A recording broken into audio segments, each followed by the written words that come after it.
वृद्ध्यन्तरेस्तु विमुखं करणत्रयं च श्री शटारि गुरो दिव्य श्रीपादाश्च मधुव्रतम् श्रीमत् यतीन्द्र प्रवणं श्री लोकार्य मुनिं भजे। श्री वैष्णव गुरु परंपரையிலே நடுநாயகமாக திகழக்கூடிய சுவாமி ராமானுஜரிடத்திலே அனைத்து விதமான அடிமைகள் கைங்கரியங்களையும் செய்ய வேண்டும்னு பாரிப்போடு யதிராஜ விம்சதின்னு மணவாள மாமுனிகள் 20 ஸ்லோகங்களிலே கைங்கரிய பிரார்த்தனையை விண்ணப்பித்தார். அதிலே ஒரு ஸ்லோகத்திலே, ஹே யதீந்திரரே, யதிராஜரே, உம்முடைய திருமேனியிலே என்னுடைய மனதானது ஈடுபட்டு எப்போதும் அதையே தியானிக்க வேண்டும். என்னுடைய வாக்கு பேச்சானது எப்பொழுதும் உம்முடைய திருநாமத்தையும் புகழையும் பெருமைகளையும் பேசிக் கொண்டிருக்க வேண்டும். என்னுடைய கைகள் எப்போதும் உம்முடைய தொண்டுகள் கைங்கரியங்களிலே ஈடுபட்டிருக்க வேண்டும் என்று பிரார்த்திக்கிறார். மனம், மொழி, உடல் என்ற இந்த 3 கரணங்களாலேயும் முக்கரணங்களாலேயும் எதிராஜரிடத்திலே ஈடுபட்டு அவரை தவிர்த்த மற்ற விஷயத்திலே ஈடுபடாது இருக்க வேண்டும். இரண்டையுமே இந்த ஸ்லோகத்துல பிரார்த்திக்கிறார்.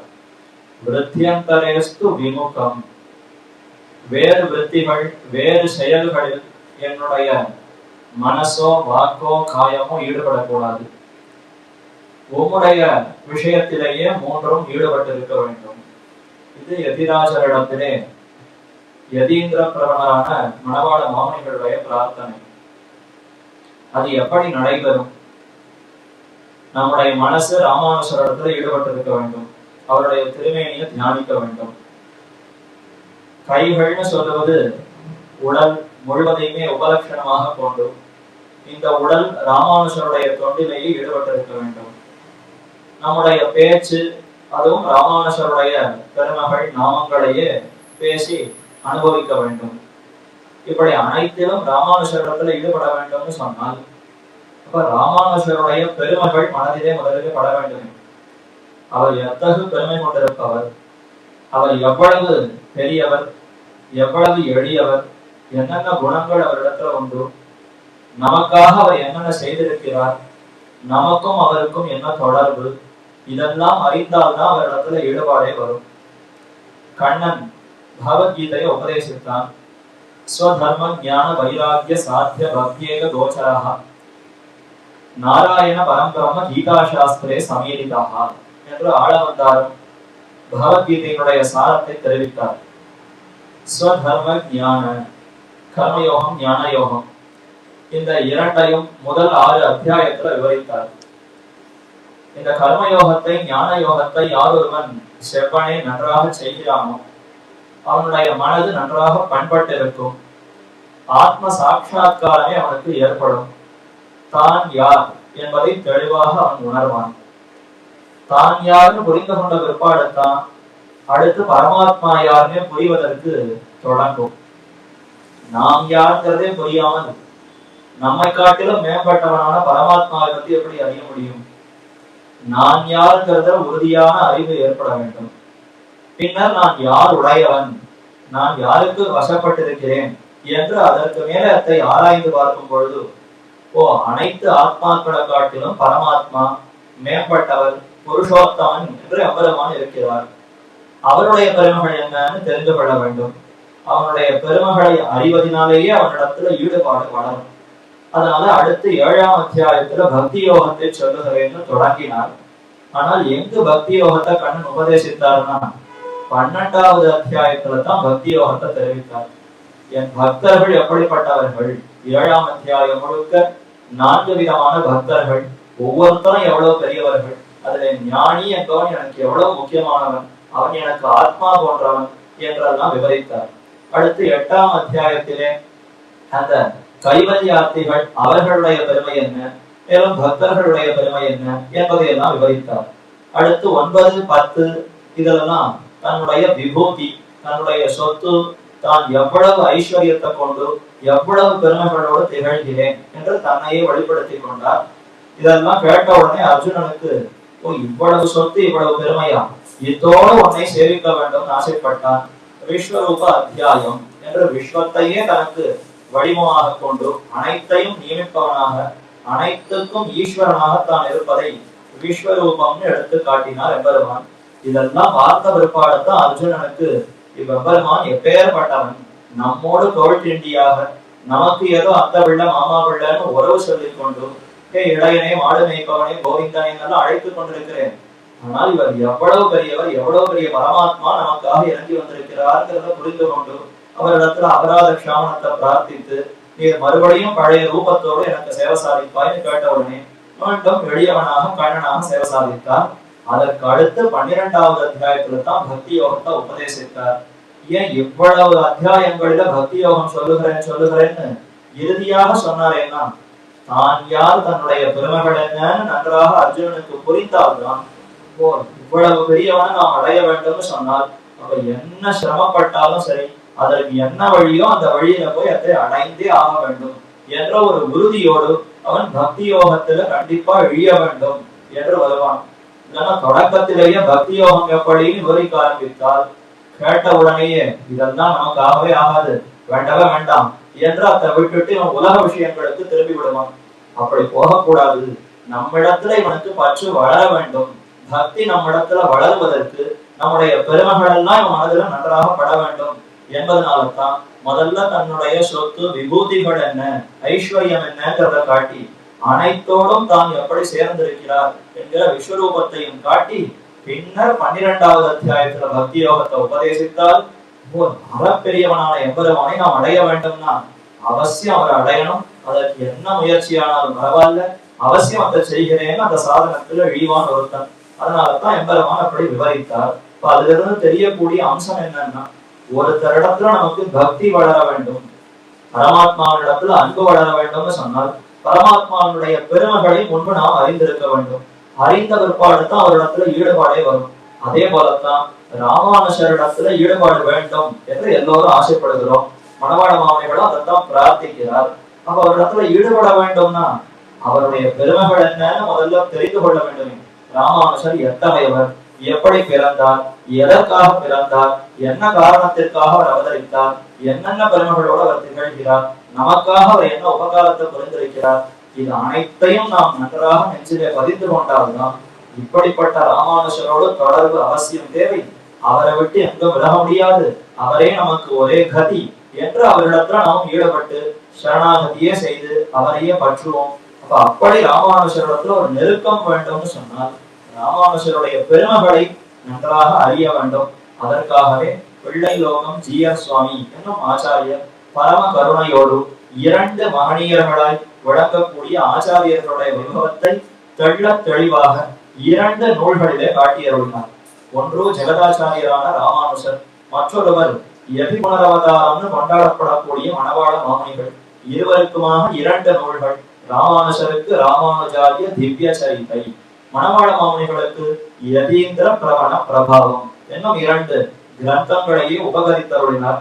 அதிலே முதல் நூலாக அமைந்திருக்கக்கூடிய ராமானுஜாரிய திவ்ய சரிதை என்னும் நூலையே நாம் தற்பொழுது அனுபவத்திலே கொண்டிருக்கிறோம்.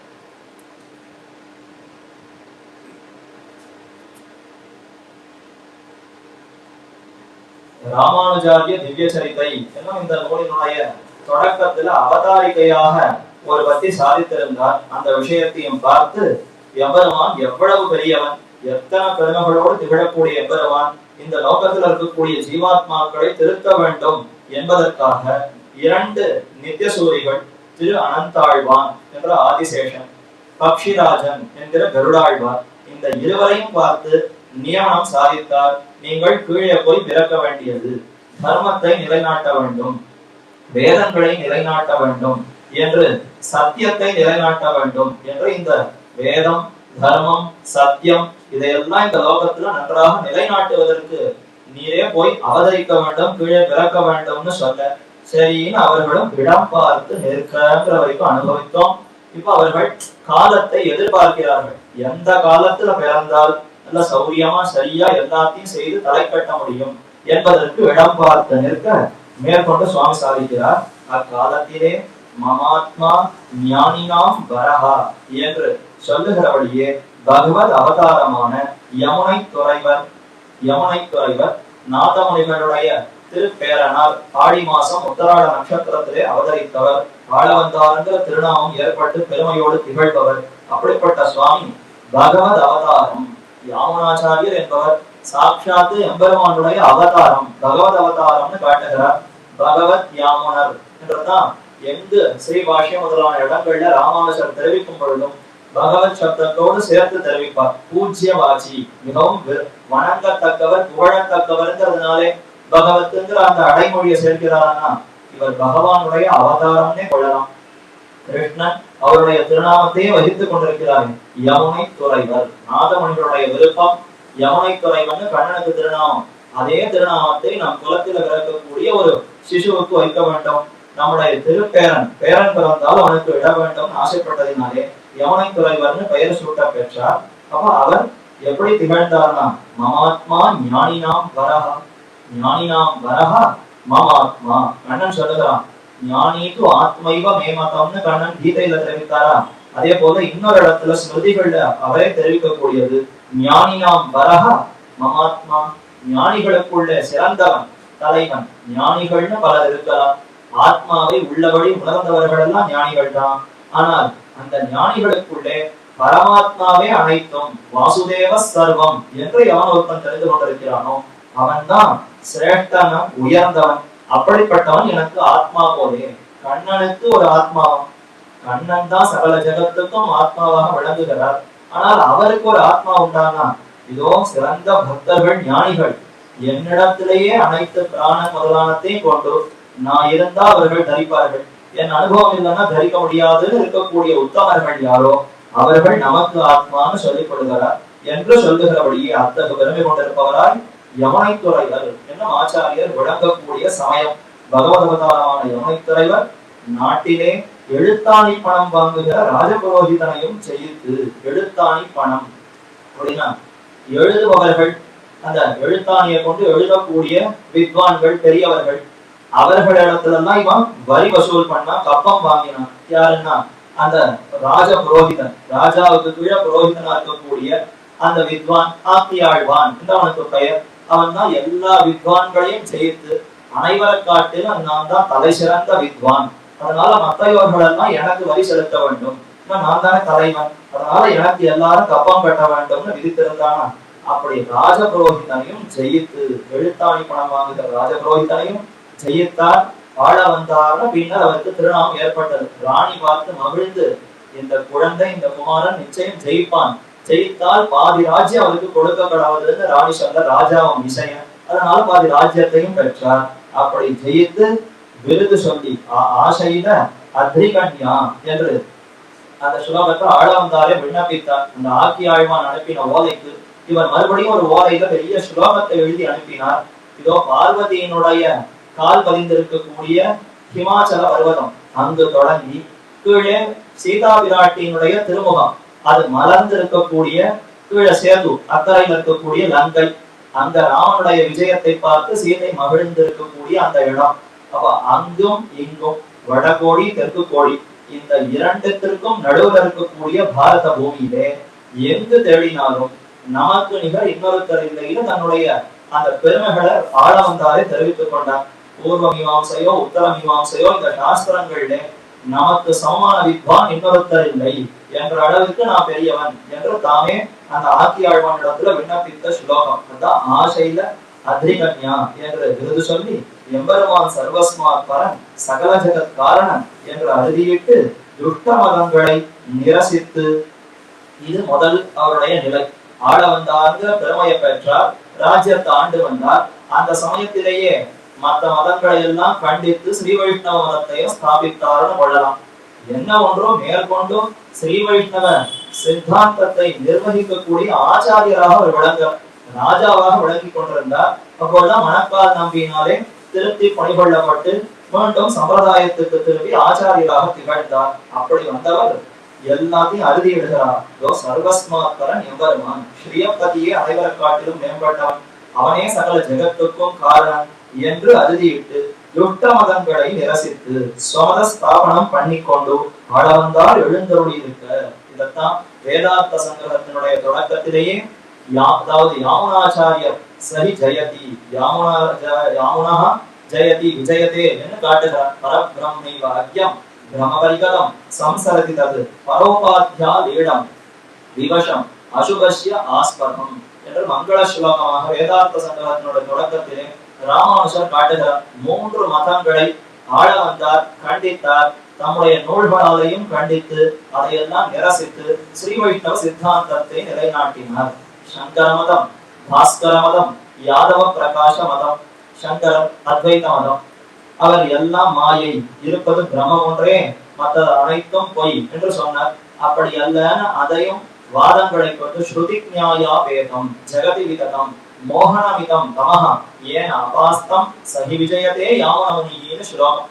யாவனாச்சாரியதா சித்தித்ரயம் ஆகம பிராமான்யம். அதே போல பல நூல்களை சாதித்து ஸ்தோத்திர ரத்னம், சதுஸ்லோகி, புருஷ நிர்ணயம் இது முதலான பல கிரந்தங்களை எல்லாம் அருள் செய்து சர்வஸ்மாத்பரன் ஸ்ரீயப்பதி இருக்கிறார். அவருக்கு சொத்தாகத்தான் அனைத்து சேதன அச்சேதனங்களும் உண்டு, தத்துவத்திரயம் உண்மை என்று இதையெல்லாம் நிரூபித்தாரா. அதனாலே சங்கர மதத்தை கண்டித்தார். அடுத்து பாஸ்கர மதம். அந்த பாஸ்கர மதத்துல கொஞ்சம் வேதத்தையும் ஒத்துக்கிறா, அவேதத்தையும் ஒத்துக்கிறா. இல்ல பிரம்மம் ஒண்ணுதான் உண்டுன்னு சொல்ல முடியாது, கூடவே உபாதின்னு சிலதை வச்சுக்கணும். எப்படி ஒரு ஆகாசம், இந்த கடம் இருக்குன்னா கடத்துக்குள்ள ஒரு ஆகாசம், அதே போல மற்றொரு இடத்துல இந்த மாதிரி கிரகம் இருக்குன்னா கிரகத்துக்குள்ள ஆகாசம் என்ன தனித்தனியா பார்க்கறதுக்கு தெரிந்தாலும் மேல இருக்கக்கூடிய அந்த மூடி இருக்கக்கூடிய விஷயங்களை எடுத்துட்டோம்னு சொன்னால் ஆகாசம் ஒன்றாகிவிடும். ஒரு பானை இருக்கு, பானைக்குள்ளேயும் ஆகாசம் இருக்கு, வெளியிலையும் ஆகாசம் இருக்கு. பார்ப்பதற்கு தனித்தனியா பிரிந்திருக்கிற மாதிரி இருந்தாலும் கடத்தை உடைத்தோம்னு சொன்னால் இருக்கக்கூடிய ஆகாசங்கள் ரெண்டும் ஒண்ணுன்னு எப்படி ஆகிவிடுகிறதோ அத மாதிரி பிரம்மம் ஒருத்தரே. ஆனால் உபாதின்னு பல விஷயங்கள் இருக்கு, இந்திரியங்கள், அதே போல பஞ்சபூதங்கள், இந்த மாதிரியான விஷயங்கள் எல்லாம் இருந்து அவைகளுக்குள்ளே இது சேர்ந்ததுனாலே பிரம்மமே பல உருவங்களாக ஜீவன்களாக தெரிகிறது என்றெல்லாம் சொல்றார். அப்படி எல்லாம் இல்லைன்னு அதையும் கண்டித்தார். வேதாந்தத்துக்கு புறம்பாக இருக்கக்கூடிய கருத்துக்கள் இவை என்று அதை தள்ளினார். அடுத்து யாதவ பிரகாச மதம். அவர் என்ன சொன்னார்னா அசுபஸ்ய ஆஸ்பதம். இல்ல இந்த பிரம்மத்துக்கு அம்சங்களாக இந்த அச்சேதன சேதனங்கள் இருக்கு. அச்சேதனங்கள் எல்லாம் என்னன்னா ஒரு மாதிரி பிரம்மத்தினுடைய மாறுதல்கள். பிரம்மமே மாறி மாறி விகாரம் அடைந்து இந்த மாதிரி சேதன அச்சேதனங்களாக மாறிவிடுகின்றன. அதனுடைய ஒரு பகுதி தான் இவை என்று சொல்லுகிறார். அப்ப என்ன ஆகிறது, அச்சேதனத்துக்கு உண்டான அந்த தாழ்ந்தது என்னோ தாழ்வுகள் என்னமோ அதெல்லாம் பிரம்மத்துக்கு ஏற்பட்டுவிடும். அதுக்கு இருக்கக்கூடிய மங்களம் இல்லாத தன்மை எல்லாம் எம்பெருமான் பிரம்மத்துக்கு ஏற்பட்டுவிடும். அதனால இதுவும் வேதாந்தத்துக்கு புறம்பானது, நியாயத்துக்கும் புறம்பானது என்று அதையெல்லாம் கண்டித்து யாமனாச்சாரியர் ஸ்வமத ஸ்தாபனம் பண்ணார். துஷ்ட மதங்களை நிரசித்து ஸ்வமத ஸ்தாபனம் பண்ணி கொண்டு ஆளவந்தார் எழுந்தருளி இருக்க. அப்படி அவர் எழுந்தருளின காலத்திலே இளையாழ்வாராக ஆதிசேஷன் அவதரிக்க போகிறார். அதைத்தான் மேற்கொண்டு தெரிவிக்கிறார். அவர் ஸ்ரீபாதத்து முதலிகளில் பிரதானரான பெரிய திருமலை நம்பி, அவருடைய ஸ்ரீபாதத்து சிஷ்யர்கள் பலர். அதற்குள்ளே முதன்மை பெற்றவராய் பிரதானராக விளங்கக்கூடிய ஐவர். அதிலே ஒருத்தர் பெரிய திருமலை நம்பி. காணமும் வானரமும் வேடமுடைய திருவேங்கடமுடையானை அடிக்கீழ் அமர்ந்து சேவித்துக் கொண்டு எழுந்தருளியார் இருக்க. காணமும் வானரமும் வேடமுடைய திருவேங்கடமுடையான். திருவேங்கடமலையில அப்பொழுது யார் இருந்தார்கள் ஆழ்வார் காலத்துலன்னா காடு எங்கும் வனப்பகுதியா இருக்கும். காட்டுவாசி ஜனங்கள் இருப்பார், வேடர்கள் இருப்பார்கள். அதே போல வானரம் கட்டி அங்க இங்க தாவி கொண்டிருக்கக்கூடிய குரங்குகள் இருக்குமே தவிர மந்திபாய் வடவேங்கட மாமலை என்ற மந்திகள் குரங்குகள் அங்கும் இங்கும் சுத்தி கொண்டிருக்கக்கூடியதாகத்தான் திருவேங்கடம் இருந்தன என்று இருந்ததுன்னு ஆழ்வார்கள் தான் தெரிவிக்கிறார்கள். அப்படிப்பட்ட திருவேங்கடமுடையானை அடிக்கீழ் அமர்ந்து சேவித்துக் கொண்டு யாருமே அங்க போகிறதுக்கே அஞ்சுவர்கள். திருவேங்கட யாத்திரையா போயிட்டு திரும்பி வர முடியுமா, பிராணம் இருக்குமாங்கிற அளவுக்கு அவ்வளவு ஆபத்தான நாள். ஏன்னா மேல அவ்வளவு ஆபத்து, கடுமையான காட்டு விலங்குகள் இருக்கும். காட்டுல போனா என்னென்னமோ வியாதிகள் வரும், துட்ட பூச்சிகள் இருக்கும். எப்படி என்னாகும், பிராணனுக்கே ஆபத்து. ஏன்னா பாதையெல்லாம் கூட சரியா இருக்காது. எந்த பாதையில போனா திருவேங்கடமுடையான சேவிப்போமோ அதுவே தெளிவாக தெரியாது. மின்சார வசதி இல்லை, போக்குவரத்து வசதி இல்லை. ஏதும் இல்லாத சமயத்திலே பொடிநடையா நடந்து போய் திருவேங்கடமுடையான சேவித்து திரும்பி வருதல்னா புனர் ஜென்மமே எடுத்து வருகிறா போலே நினைப்பாராம். அவ்வளவு சிரமப்பட்டு போய் வர வேண்டிய யாத்திரை. இப்ப போனாலும் யாரும் தங்க மாட்டா, திரும்பி வந்துருவான். ஆனா இந்த திருமலை நம்பி அடிக்கீழ் அமர்ந்து சேவித்துக் கொண்டு அவர் பார்த்தார். இப்ப பெருமானை ஆழ்வார் ஆசைப்படுகிறாரு. அடிக்கீழ் அமர்ந்து புகுந்து பெருமான அப்படியே திருவடிகளுக்குள்ளே இருந்து தொண்டு செய்ய வேண்டும் ஆசைப்பட்டார். அந்த ஆசையை நாம் நிறைவேற்ற வேண்டும். திருமல நம்பிகள் அவர் தாமும் அங்கேயே தங்கி இருந்தார். அங்கிருந்தார்னா கீழே தாழ்வரை பகுதி திருப்பதியில தங்கி இருந்தார். மலைக்கு மேல கிடுகிடுன்னு உயர போய் கைங்கரித்த செய்வார். பகல் சாயங்காலம் அஸ்தமனம் வரைக்கும் இருந்து தொண்டுகளை புரிந்து மீண்டும் கீழே இறங்கி வந்து தங்கி கொள்ளுவார். ஆக இப்படி அடிக்கீழ் அமர்ந்து சேவித்துக் கொண்டு எழுந்தருள் இருக்காய்தான் இருக்க அவருடைய காலத்திலே பெரிய திருமல நம்பிகள் கைங்கரியம் பண்ணி கொண்டிருக்கக்கூடிய சமயத்திலே அவருடன் பிறந்த பெண் பிள்ளைகள் ஸ்ரீ பூமி பிராட்டியார் என்றும் பெரிய பிராட்டியார் என்றும் பேரையுடைய இருவரிலே 2 சகோதரிகள் திருமல நம்பிகளுக்கு. ஒருத்தர் பூமி பிராட்டி, இன்னொருத்தர் பெரிய பிராட்டி. இதுல மூத்த பூமி பிராட்டியார். என்னமோ இளையவள் தானே பூமி பிராட்டி, மூத்தவள் பெரிய பிராட்டி தானே. ஆனா பேர் வைக்கிற சமயத்துல மூத்தவளுக்கு பூமி பிராட்டி, இளையவளுக்கு ஸ்ரீதேவி நாச்சியார் பேர் வச்சிருக்காளுன்னா வேதாந்த வாசனையில வைத்திருக்கிறான்னு சொல்லலாம். ஏன்னா வேதாந்தத்துல சொல்லும் பொழுது ஸ்ரீஷ்டதே லக்ஷ்மிஷ்டபத்யோன்னு தான் சொல்லி லக்ஷ்மியை 2வதாக சொல்லி முதல்ல ஸ்ரீ என்று பூமி பிராட்டியை தான் தெரிவிக்கிறது குறிப்பிடுகிறது. அதனால அந்த வரிசையில பார்த்தால் முதல்ல பூமி பிராட்டி, அடுத்து ஸ்ரீதேவி, ஸ்ரீ பெரிய பிராட்டி. அதனால இந்த இருவரிலே மூத்த பூமி பிராட்டியா ஸ்ரீபெரும்புதூரிலே ஆசூரி சர்வக்ரது கேசவ தீட்சிதருக்கு. ஆசூரி என்கிற அந்த குலம், ஆசூரினா உயர்ந்த அந்த சூரிகள், திவ்ய சூரிகள், நித்திய சூரிகள்னு சொல்றாங்க. அவர்கள் என்ன ஞானிகள், எவ்வளவு ஆச்சார அனுஷ்டான சீலர்கள், அவர்களுடைய வம்சமும் இவர், நித்திய சூரியனுடைய வம்சமே இவரா என்று கொண்டாடத்தக்க பெருமை இந்த குலத்துக்கே உண்டு. அப்ப ஆசூரி சர்வக்ரது, சர்வக்ரது கேசவ தீட்சிதர். பொதுவா சாமான்யமா நம்ம கேள்விப்பட்டிருக்கிறது இவர் யஜ்வா, கேசவன், அதாவது கேசவ யஜ்வான்னு சொல்லுவோம், சோமயாஜி என்று சொல்லுவது உண்டு. இவ்விடத்துல சோமயாகம் மட்டும் சொல்லப்படல, சர்வக்ரது எல்லா யாகங்களையும் நன்றாக செய்யக்கூடியவர். சோமயாகம் மட்டும் செய்யறா அப்படின்னு கொள்ள வேண்டாம். என்னென்ன யாகங்கள் நித்திய யாகங்கள் உண்டோ, நைமித்திகம் உண்டோ, காமியம் உண்டோ, அந்த காமத்துல விருப்பம் இல்லாமல் அதற்குன்னு பலன்டைய ஆசை இல்லாமல் பெருமானுடைய தொண்டு கைங்கரியங்கிற எண்ணத்திலே இவர் அனைத்து கருத்து எல்லா யாகங்களையும் நன்றாக செய்யக்கூடிய ஒரு குலம். கேசவ தீட்சிதர் என்ன அவருக்கு திருநாமம், அவருக்கு வாழ்க்கைப்பட்டார். பூமி பிராட்டிக்கும் சர்வக்ரது கேசவ தீட்சிதருக்கும் அற்புதமாக விவாகம் திருக்கல்யாணம் நடைபெற்றது. அடுத்து இளைய பிராட்டியார், அவர்தான் பெரிய பிராட்டியார் திருநாமம். நிரந்தர அகரத்திலே கமலநயன பட்டருக்கு மழலை மங்களம்னு இவருக்கு பெயர் இருக்கிறது, மதுரமங்கலம்னு. அதற்கே இன்னொரு பெயர் நிரந்தர அகரம் என்று அதற்கு இன்னொரு திருநாமத்தை காட்டுகிறார். நிரந்தர அகரத்திலே கமலநயன பட்டருக்கு வட்டமணி குலத்திலே வாழ்க்கைப்பட்டார்.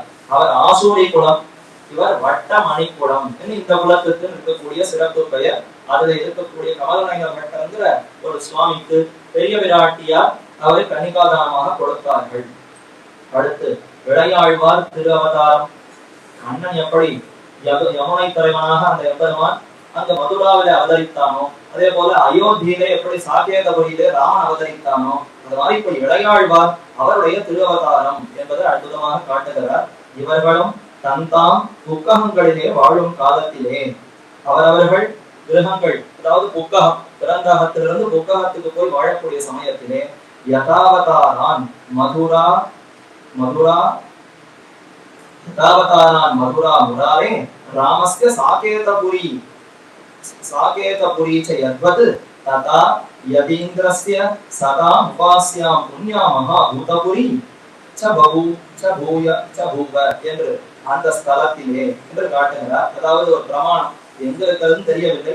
ஆனால் எம்பெருமானார் எப்படி அவதரித்தார்னா, முன்பு எப்படி யதா அவதாரான் மதுரா முராரே ராமஸ்ய சாகேதபுரி யத்வத், எப்படி முராரியான கண்ணன் பெருமான் மதுராங்கிற கஷேத்திரத்துல அவதரித்தாரோ, மதுரா நாம நகரி புண்ணியா பாபஹரி சுபா என்று உயர்ந்த பெருமைகளோடு இருக்கக்கூடிய மதுரா நகரத்திலே கண்ணன் எப்படி அவதரித்தாரோ முன்பு, அதே போல ராமஸ்ய சாகேதபுரி அயோத்தி அந்த கஷேத்திரத்திலே எப்படி அயோத்தியிலே ராமன் அவதரித்தானோ, அதை போலவே ததா யதீந்திரஸ்ய அதே போல ராமானுஜராக யதீந்திரர் சதா உபாசியாம் சத்துக்களாலே எப்பொழுதும் உபாசிக்க தகுந்த உயர்ந்த கஷேத்திரம் சத்துக்கள் கூடி எப்பொழுதும் அந்த விருப்பத்தோடு இருப்பார்களாம். புண்ணியா மகாபூதபுரி என்று உயர்ந்த அந்த பூதபுரிங்கிற கஷேத்திரம் புண்ணியாம்போஜ விகாசாய பாபத்வாந்த க்ஷயாய ஸ்ரீமான் ஆவிரபூத் பூமோ ராமானுஜ திவாகரமான சொல்லுகிறபடியே அந்த சூரியன் உதிக்கிற போல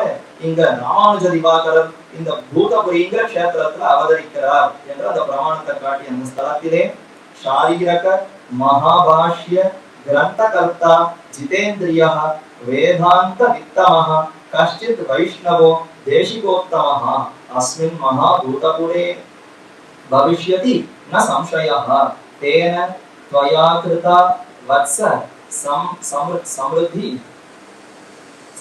सात्विक गायिनी प्रतिष्ठां परमाकीर्तिं गमिष्यति महीतले तस्य संबंधिन शिष्या सुराणापि दुर्गमं मां प्राप्य प्राप्त निर्वाणाः गमिष्यति कलयुगे என்றும் இது எம்பெருமானுடைய சோதிவாய்த்திலிருந்து அவரே சொல்லுகிறார் போதே புராணத்துல சொல்லக்கூடிய வசனம் யாதவாச்சல மகாத்மியம் முதலான இடத்துல இருக்கலாம். அங்க அவர் தெரிவிக்கிறார். அதாவது அந்த வியாசரை பார்த்தே தெரிவிக்கிற மாதிரியான வார்த்தை சாரீரக மகாபாஷ்ய கிரந்தகர்த்தா ஜிதேந்திரியா.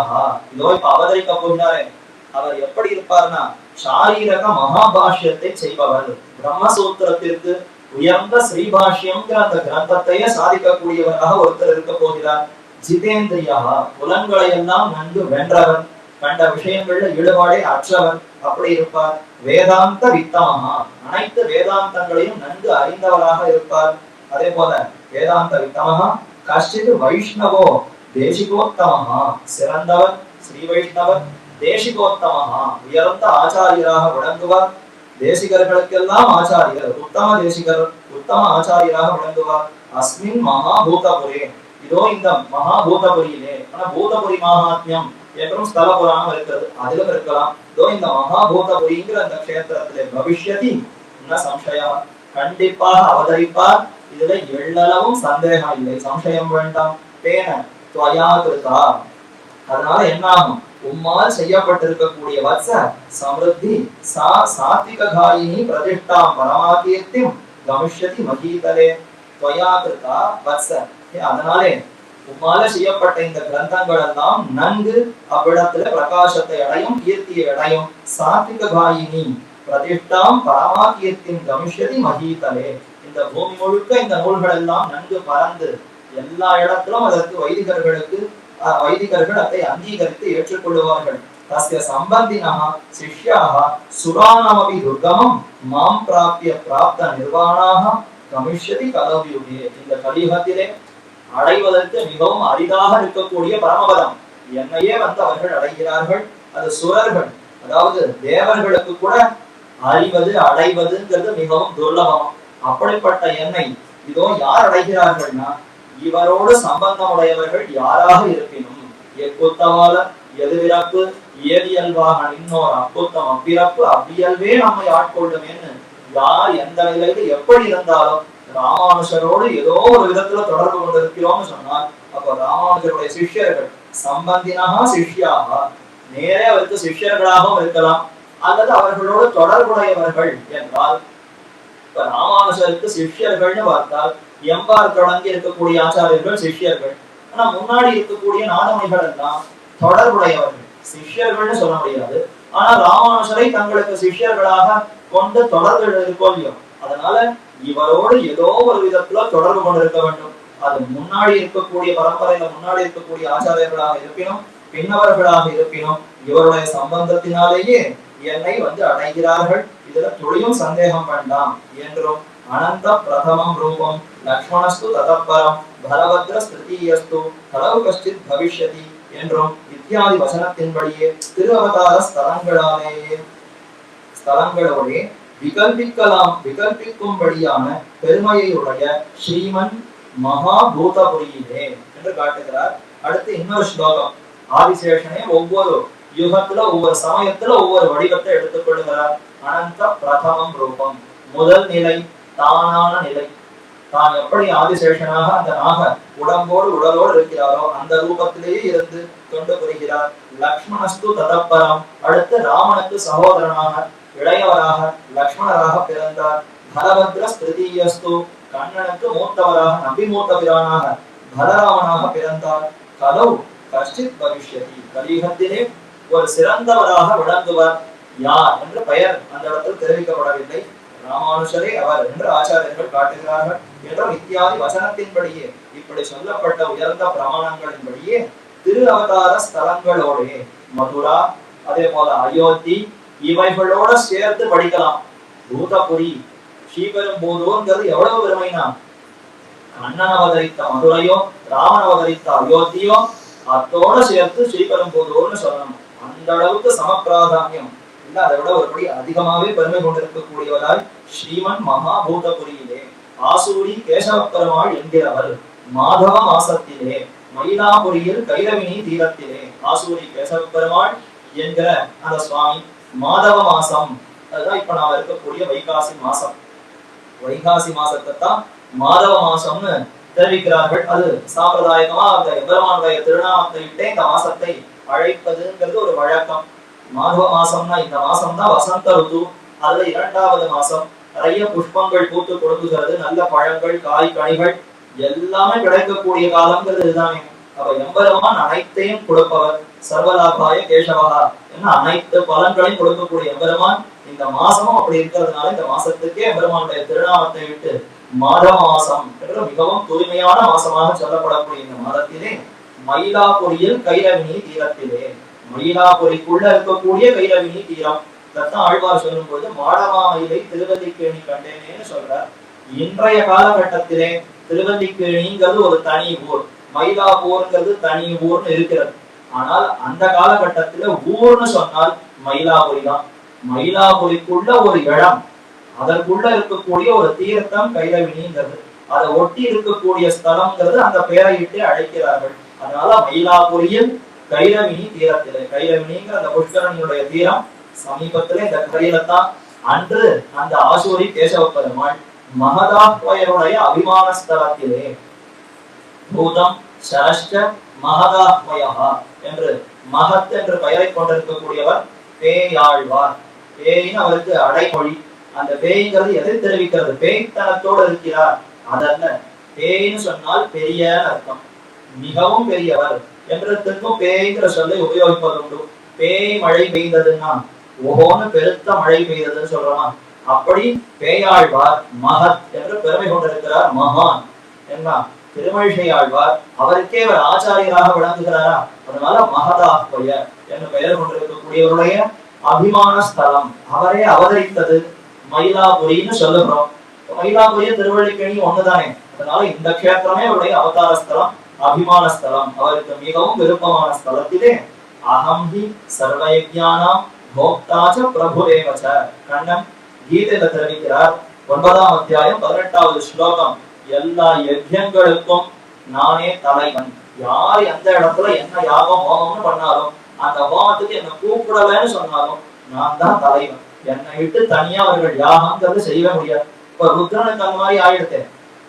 ருத்ரங்கிற தேவதையை அழைக்காமல் தக்ஷன் யாகத்தை செய்தான். அந்த மாதிரி கண்ணனை அழைக்காமலே யாகம் செய்கிறேன்னு யாராலும் செய்ய முடியுமான்னா செய்ய முடியாது. யார் எங்க யாகம் செய்தாலும் தலைவனே அவர் தான். அப்ப யஜ்ஞானாம் போக்தாச்ச பிரபுரேவச, போக்தான்னா அனுபவிப்பவன், பிரபுன்னா தலைவன். இப்ப இந்த யஜ்ஞத்தினால ஒரு பலன் வருதா? எதையோ குறித்து தான் யஜ்ஞம் செய்கிறோம், பலனை யார் அனுபவிக்கிறார்னா அவர் கண்ணனை தான் அனுபவிக்கிறார். யார் சுவாமி இதற்கு நாதன் தலைவன் யாருன்னா அதுவும் அவர் தான். அவரே செய்பவர், அவரே செய்கின்ற கிதியெல்லாம் யானை என்னும் செய்வான் நனகளும் யானை என்னும்னு பாசனமா. அனைத்தும் அவரை. அப்ப யஜ்ஞத்தினுடைய போக்தாவோ அதை அனுபவிப்பவரோ அதற்கு பிரபுவாக இருந்து நிர்வகிப்பவரோ அனைத்தும் அவர் என்று கண்ணனே தெரிவித்திருக்கிறாரா என்றும் யஜ்ஞேவ பரோதர்மோ பகவத் பிரீதிகாரகா அபீஷ்ட கர்மதுகு யஜ்ஞஸ் தஸ்மாத் யஜ்ஞ பராகதிஹி இதி தஸ்மாத் பிரஜா சர்வாஹ குர்யுஹு சங்க விவர்ஜிதாஹ யஜ்ஞை பிரீதோ ஹரிஸ் சர்வம் அபீஷ்டிதம் அபீஷ்டஞ்ச பிரயஷ்டதி, அபீஷ்டஞ்ச பிரயஷ்டதி என்று தெரிவிக்கப்படுகிறது. யஜ்ஞத்தை அனைவரும் செய்யட்டும். அதான் இங்க சொல்றோம், யஜ்ஞ ஏவ பரோ தர்மம். யஜ்ஞம் தான் இருக்கிறதுலயே மேலான தர்மம். எல்லாருமே யஜ்ஞத்தை அவசியம் செய்ய வேண்டும். அதுதான் எம்பெருமானுக்கு பிரீத்தியை ஏற்படுத்துகிறது. பகவத் பிரீத்திகாரமா, பெருமான் எதனால மகிழ்கிறான்னா யஜ்ஞம் செய்வதனாலேயே மகிழ்கிறான். அபீஷ்ட கர்மதுக்கு, யார் யார் என்னென்ன விருப்பத்தோடு யஜ்ஞத்தை செய்கிறார்களோ அந்தந்த விருப்பங்கள் நிறைவேறும். அதற்குன்னு சாஸ்திரத்துல எவ்வளவு யாகங்கள். காரேரி ஒரே வறண்டு போயிடுத்து, பஞ்சம் வறட்சி, மழையை பார்த்தே பல ஆண்டுகள் ஆகி விட்டதுன்னா காரேரின்னு ஒரு யாகத்தை செய்தா ஓஹோன்னு மழை பெய்யுமா? அது மாதிரி புத்திர காமேஷ்டி, குழந்தைய பிறக்கலையா, புத்திர காமேஷ்டி செய்தால் புத்திரன் பிறப்பான். அதே மாதிரி பல யாகங்கள், சொர்க்கத்துக்கு ஜோதிஷ்டோமம், வாயவியம்னு சொன்னால் ஓஹோன்னு காசு பணம் செல்வம் சேரும். இப்படி அந்தந்த விருப்பங்களை கொடுப்பதற்குன்னு யஜ்யங்கள் உண்டு. தஸ்மாது யஜ்ஞா பராகதி, அதனால யஜ்யமே மேலான கதி. அதைத்தான் நாம் எல்லாரும் பற்றி கொள்ள வேண்டும். இது தஸ்மாத் பிரஜா சர்வாக, இதனாலே அனைத்து பிரஜைகளும் குறியுகு சங்க விபஜிதாக. சொல்லும் போது ஜாக்கிரதையா, சங்கமே கூடாது, பற்றே கூடாது. இன்னென்ன பலன் அது கொடுக்கும், ஆனா அந்த பலன்ல நோக்கோடு இதை நான் செய்தேங்கிற ஒரு எண்ணத்தோடு இந்த யஜ்யங்களை செய்ய வேண்டாம். திரிவித தியாகத்தோடு யஜ்யங்களை செய்யுங்கள். கர்த்திருவ தியாகம், மமதா தியாகம், பல தியாகம். இந்த யாகத்தை நான் தான் செய்தேன் என்ற எண்ணம் இருந்தால் சங்கத்தோடு செய்கிறோம் அர்த்தம். இந்த யாகம் என்னுடையது, நான் தானே பார்த்து செய்திருக்கிறேன், அதனால என் சொத்துக்களை வச்சு நான் காசு பணத்தை செலவழித்து தானே செய்கிறேன், அதனால இது என்னுடையதுன்னு சொன்னாலும் சங்கம். இல்ல இது ரெண்டுமே இல்லாம நம்மளுடைய பலன் எனக்கு தான் வேண்டும், நான் ஆசைப்பட்டு செய்கிறேன்னு சொன்னால் அதுவும் சங்கம். சங்க விவர்ஜிதாக, அதுல பற்றே இல்லாமல் இந்த யஜ்யங்களை செய்ய வேண்டும் என்று சொல்லி யஜ்ஞைஹி பிரீதோ ஹரிஹி சர்வம் அபீட்டஞ்ச பிரயஷ்டதி, என்னென்ன விருப்பங்களோ அதை எம்பெருமான் கொடுக்கிறான். யஜ்யமே கொடுக்கிறதுன்னு சொல்லி யஜ்யங்களாலே மகிழ்ந்திருக்கக்கூடிய ஹரியான எம்பெருமான் அனைத்து விருப்பங்களையும் தருகிறான். ஆகவே அனைவரும் யஜ்யங்களை செய்ய வேண்டும். எப்படி சுவாமி செய்ய முடியும்? பிராமணர்கள் மட்டும்தான் யஜ்யத்தை செய்வதற்கு அருகதையே உண்டு. சத்திரியர்களோ மத்தையோர்களோ அவர்களுக்கு முன்னாக இருந்து கொண்டு பிரகஸ்பதியா இவர் தான் எல்லா யாகங்களையும் செய்யணும். அந்த சத்திரிய அரசன் வேண்டுமான எஜமானா இருக்கலாமே தவிர இவர் தானே அவர்களுக்கும் போய் செய்து வைக்க வேண்டும். அப்ப எல்லாருமே யஜ்யங்களை செய்யலாம் இந்த ஸ்லோகத்துல சொல்லப்பட்டிருக்கிறது. அப்ப எல்லாருமே செய்யலாமா? நாளைக்கு எல்லாருமே அமர்ந்து போய் நானும் ஹோமம் செய்யறேன், அவன் உனக்கு வச்சு ஹோமம் செய்ய முடியுமானா? யஜ்யம்ங்கிற அந்த சொல்லுக்கு சரியான அர்த்தத்தை புரிந்து கொள்ள வேண்டும். யஜ் என்றால் அது ஒரு சம்ஸ்கிருத தாது. அதன்படி பெருமானுடைய தேவதையினுடைய பிரீத்தியத்தான் அந்த யாகங்கிற அந்த சொல்லே தெரிவிக்கிறது. யஜ தேவ பூஜாயாம், தேவனுக்கு செய்யக்கூடிய ஒரு பூஜை. தேவன் எத்தால மகிழ்கிறானோ அதற்கு யாகம்னு பெயர். அப்ப இவ்விடத்துல யஜ்யம்னு சொல்லப்படுகிறது பெருமானுக்கு மகிழ்ச்சியை தரக்கூடிய செயல் என்று கொள்ள வேண்டும். இன்னென்ன வர்ணத்தாருக்கு இன்னென்ன செயல்கள்னு சொல்லப்பட்டிருக்கிறது. அந்தந்த கர்மங்களை செய்வதே யஜ்யம். ஹோமகுண்டம் வைத்து ஓஹோன்னு சமித்தங்களை சேர்த்து நெய் பால் தயிர் எல்லாத்தையும் கொட்டி செய்வதுதானே யாகம்னா அது மட்டும் இல்லை. ஒரு சதுர்த்த வர்ணத்துல பிறந்திருப்பவர் அவர் நன்னா உழவு பணி அதை செய்கிறார்னா அதுவே யஜ்யம். ஏன்னா அவருக்கு அது உரித்தானது. அதனால அவர் விவசாயம் பார்க்கிறார், ஓஹோன்னு போய் நடுகிறார், அதை செய்கிறார், அதை செய்கிறார்னா அவரை பொறுத்த வரைக்கும் அதுவே யஜ்யம். ஒரு சத்திரியர் இருக்கிறார், நாட்டை பாதுகாப்பதற்காக அவர் ஓஹோன்னு யுத்தம் செய்கிறார், எதிரிகளை எல்லாம் விழாசுகிறார்னா அவர் செய்யக்கூடிய யஜ்யம் அதுவே. கண்ணன் கீதையில் அதைத்தான் சொன்னார். நீ யஜ்யம் செய்ய வேண்டும் அர்ஜுனனுக்கு உபதேசித்தார்னா என்ன யஜ்யம் செய்யணும்? அவன் எழுந்து மகாபாரத யுத்தத்துல போர் புரிய வேண்டும். யுத்தர்களான அந்த அரசர்களை எல்லாம் மடிய செய்து தர்மத்தை நிலைநாட்டுவதற்கு துணை புரிய வேண்டும். அதுதான் அவன் செய்யக்கூடிய யஜ்யம். இப்ப எல்லாருமே யஜ்யத்தை செய்யணும்னா அப்ப அது நேர இந்த ஹவிஸ் ஹோமம் இப்படி இருக்கக்கூடிய யஜ்யம்னு அர்த்தம் இல்லை. இன்னென்னாருக்கு ஆண்கள் பெண்கள் சிறுவர்கள் பெரியவர்கள் படித்தவர்கள் என்று ஒவ்வொருத்தருக்கும் என்னென்ன பொறுப்போ வேதத்துல அவரவர்களுக்கு விதிக்கப்பட்டிருக்கக்கூடிய செயலே யஜ்யங்கள்னு கொண்டு அந்த யஜ்யங்களை செய்ய வேண்டும். அதனால்தான் நித்திய யாகம் என்று நம்முடைய திருவாராதனத்துக்கே பெயர். நித்தியம் யாகம் என்று அதற்கு இரண்டு பெயர்களும் உண்டு. நித்திய கிரந்தம் எம்பெருமானாரே சாதித்திருக்கிறார்கள். அதுவே ஒரு விதமான யாகம். பெருமானம் செய்யக்கூடிய திருவாராதனமே ஒரு விதமான யாகம். அப்ப அவரவர்கள் யாகங்களை செய்யணும், யஜ்யத்தை செய்யணும்னா பெருமானுக்கு பிரீதியை ஏற்படுத்தணும். அந்த பிரீதி எப்படி ஏற்படுத்தலாம்?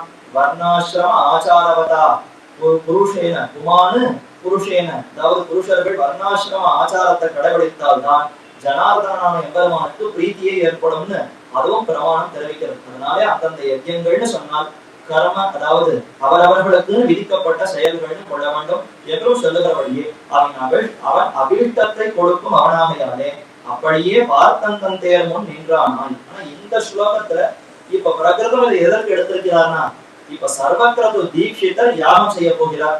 அந்த யாகத்துக்கு இந்த பிரமாணங்களை எடுத்து யாகத்தினால எம்பெருமான் மகிழ்கிறான் யஜ்ஞத்தினாலே, அதை அறிந்தவராய் இந்த கிருது தீட்சிதரும் செய்ய போகிறார் என்று சொல்லி அவன் அபீஷ்டத்தை கொடுக்குமவனாகையாலே. பெருமான் அபீஷ்ட வரதர் என்ன திருநாம் காரப்பன்காடு என்ன அந்த கஷேத்திரத்துல போய் சேவித்தார். அபீஷ்ட வரதர் காஞ்சியில தேவப்பெருமாள் வரதர்.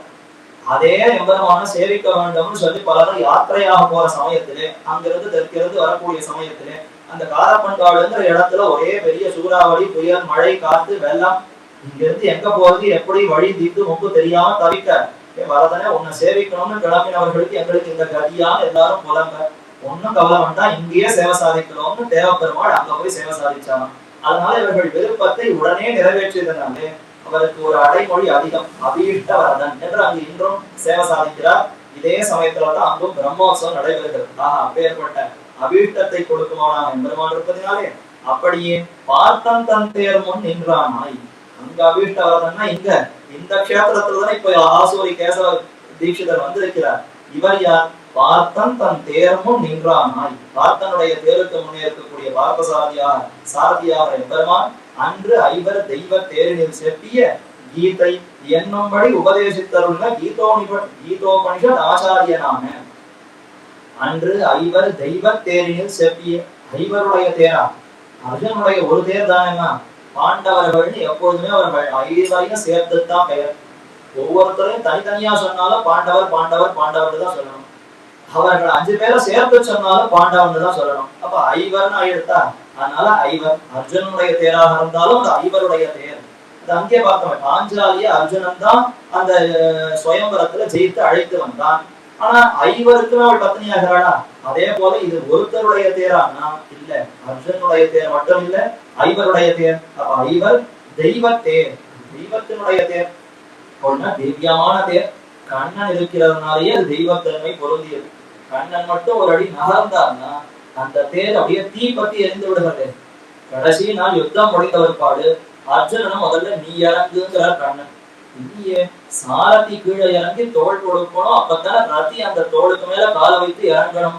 என்ன நீ இதெல்லாம் மறந்துட்ட? இத்தனை நாள் யுத்தத்தின் போது அப்படித்தான் நடந்தது, இன்றைய நீ அந்த சட்டத்தை மீறுகிறாய்னா?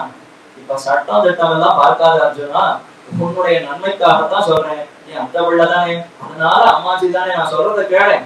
இன்னைக்காவது ஒரு க்ஷணம் நீ முன்னாடி இறங்கு, பின்னாடி நான் இறங்குறேன்னு சொன்ன உடனே என்னமோ கண்ணன் வரவ எல்லாம் முடிஞ்ச உடனே நம்ம கிட்ட சட்டத்தை எல்லாம் மீறி விடுகிறார் என்று முனகிக்கொண்டே அவன் இறங்க அடுத்து கண்ணன் நகர உடனே நெருப்பு பத்தி அந்த தேர் எரித்ததுன்னு காட்டுறார்கள். அப்போ அவர் இருந்தாரோ அது வரைக்கும் யுத்தத்துல அது தாங்கி இருந்தது. இல்லைன்னா என்றைக்கோ பீஷ்மர் ஜெயத்ரதன் முதலானவர்கள் விட்ட அம்பினாலே என்னைக்கோ அது தவிடுபடியாயிருக்கும். அதனால தெய்வத்தேர்னா கண்ணனே ஏறி அமர்ந்ததுனாலே தெய்வத்தேர். அந்த தேரினிலே அமர்ந்து கீதையே சொல்லியிருக்காரு. வேற என்ன பெருமை? மத்த தேர்ல இருக்கக்கூடிய எந்த சாரதியும் எங்கேயும் கீதை சொன்னதா இல்லை.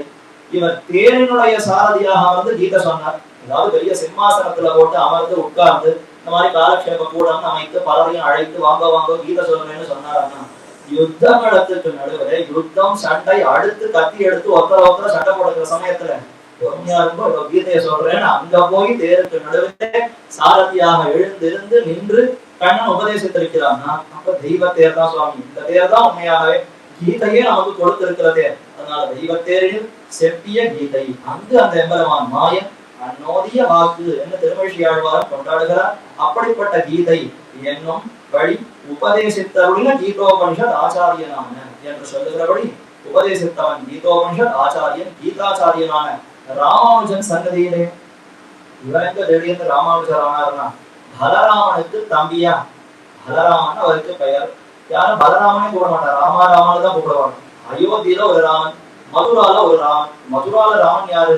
பலராமன், பலபத்ரனே ராமன். அதனால அந்த ராமனுக்கு தம்பி அண்ணனே அதைத்தான் சொல்லிப்பான். எங்கேயானு போய் ஏதாவது சிக்கல்ல மாட்டிட்டாருன்னா நல்ல பேர் வாங்கணுங்க. அந்த ஊர்ல பலராமனுக்கு தான் நல்ல பேரு. அதனால அவன் பேரை சொல்லி தப்பிச்சுடுறான்.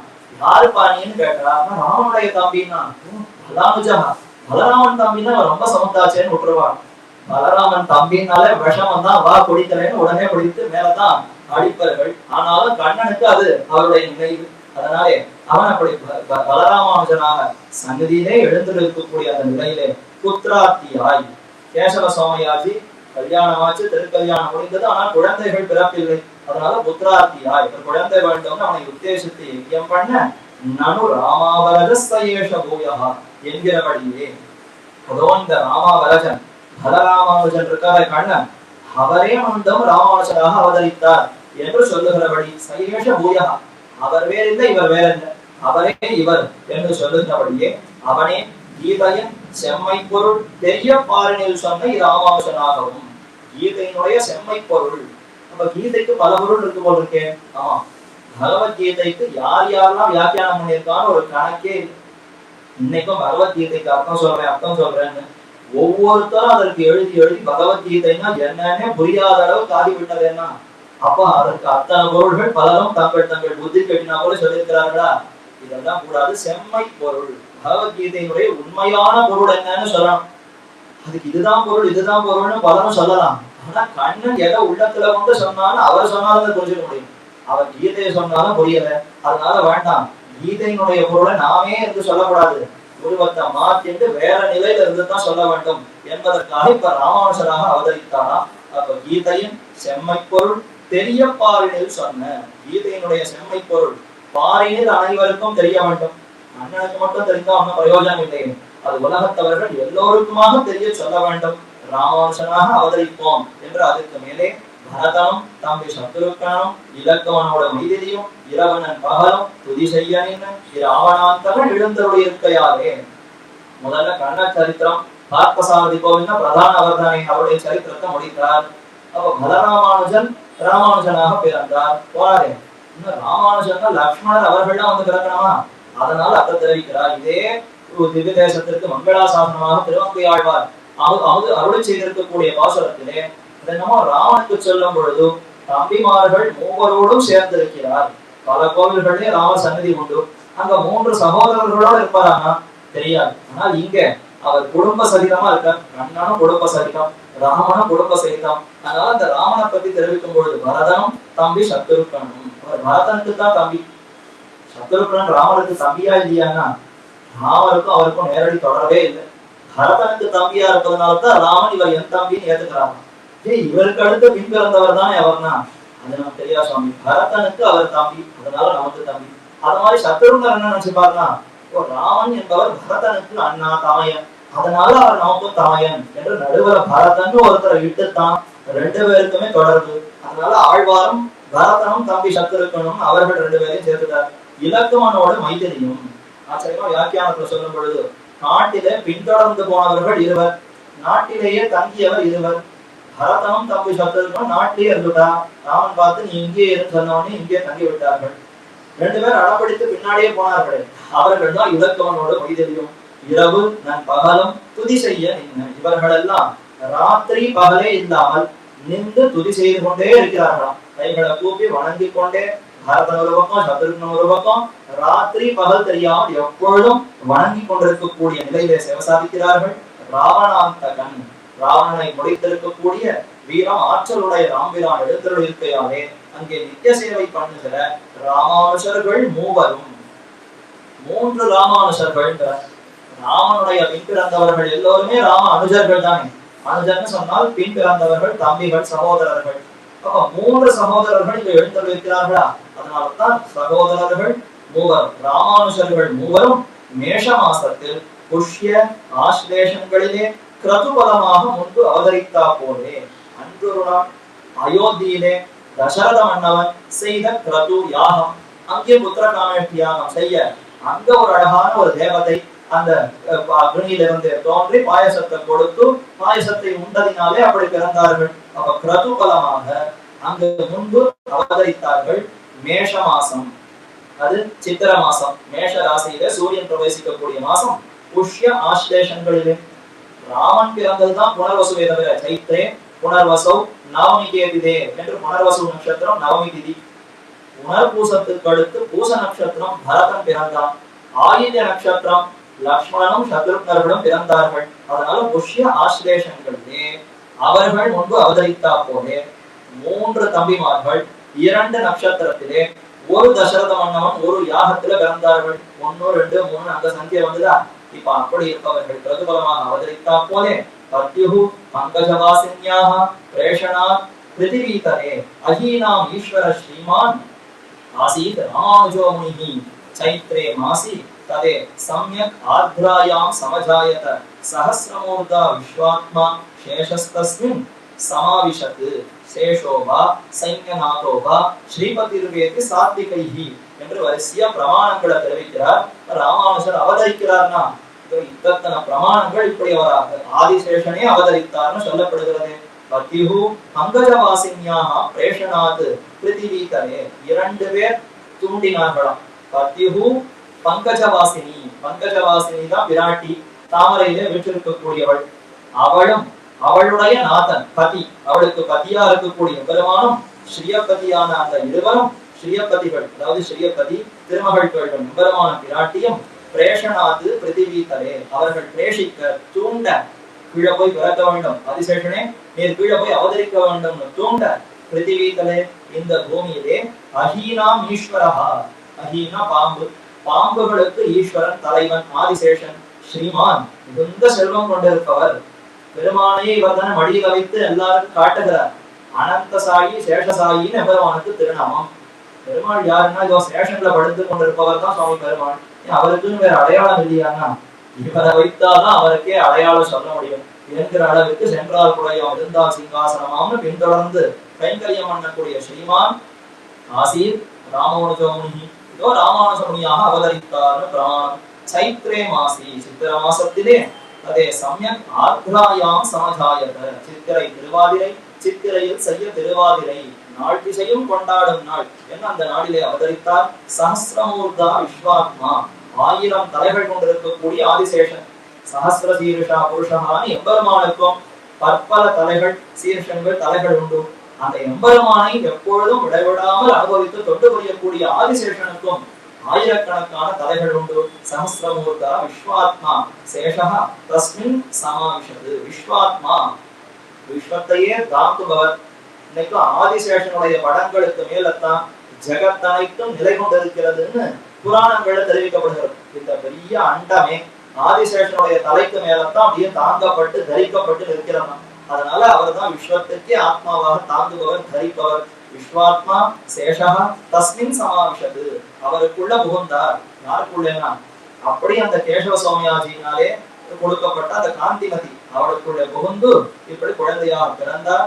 சேஷோமா சைன்யநாதோமா ஸ்ரீபதிர்வேதி சாத்திகைஹி, சாத்திகர்கள் எப்பொழுதும் ஒரே இவரை பத்தி விசாரிச்சுட்டே இருக்கான். ஒரு பட்டிமன்றம் மாதிரி 3 கட்சி சில பேரெல்லாம் சேர்ந்து ராமானுஜர் கண்டிப்பா சேஷன் தான், ஆதிசேஷனுடைய அவதாரம் தான் வாதாடுகிறார்கள். உடனே மத்தையோர் எழுந்துக்கிறார், அது எப்படி ஆதிசேஷன் சொல்லலாம், கிடையவே இல்லை, சேன முதலியார் சைன்யநாதன் தான் ராமானுஜராக பிறந்திருக்கிறார். பாருங்க இன்னென்ன ஒத்துமைகள் எல்லாம் அப்படியே ஒரு இடத்துல இருக்கு. இன்னும் மற்றொரு கட்சி, உடனே இன்னொரு கட்சி, இல்ல ரெண்டும் இல்லை, 2 பேருக்கும் தலைவனா இருக்கக்கூடிய ஸ்ரீயபதி அவரேதான் ராமானுஜராக பிறந்திருக்கிறார் என்ற சாத்விகைஹி விதக்கியாய மகாபிராஜ்ஞைஹி எப்பொழுதும் இப்படி ஒருத்தருக்கு ஒருத்தர் ஆலாபம் செய்து கொண்டு பேசிக் கொண்டு இருக்கக்கூடிய பெருமை ராமானுஜருக்கே உண்டு என்று அந்த பிரமாணத்தையும் காட்டினார்.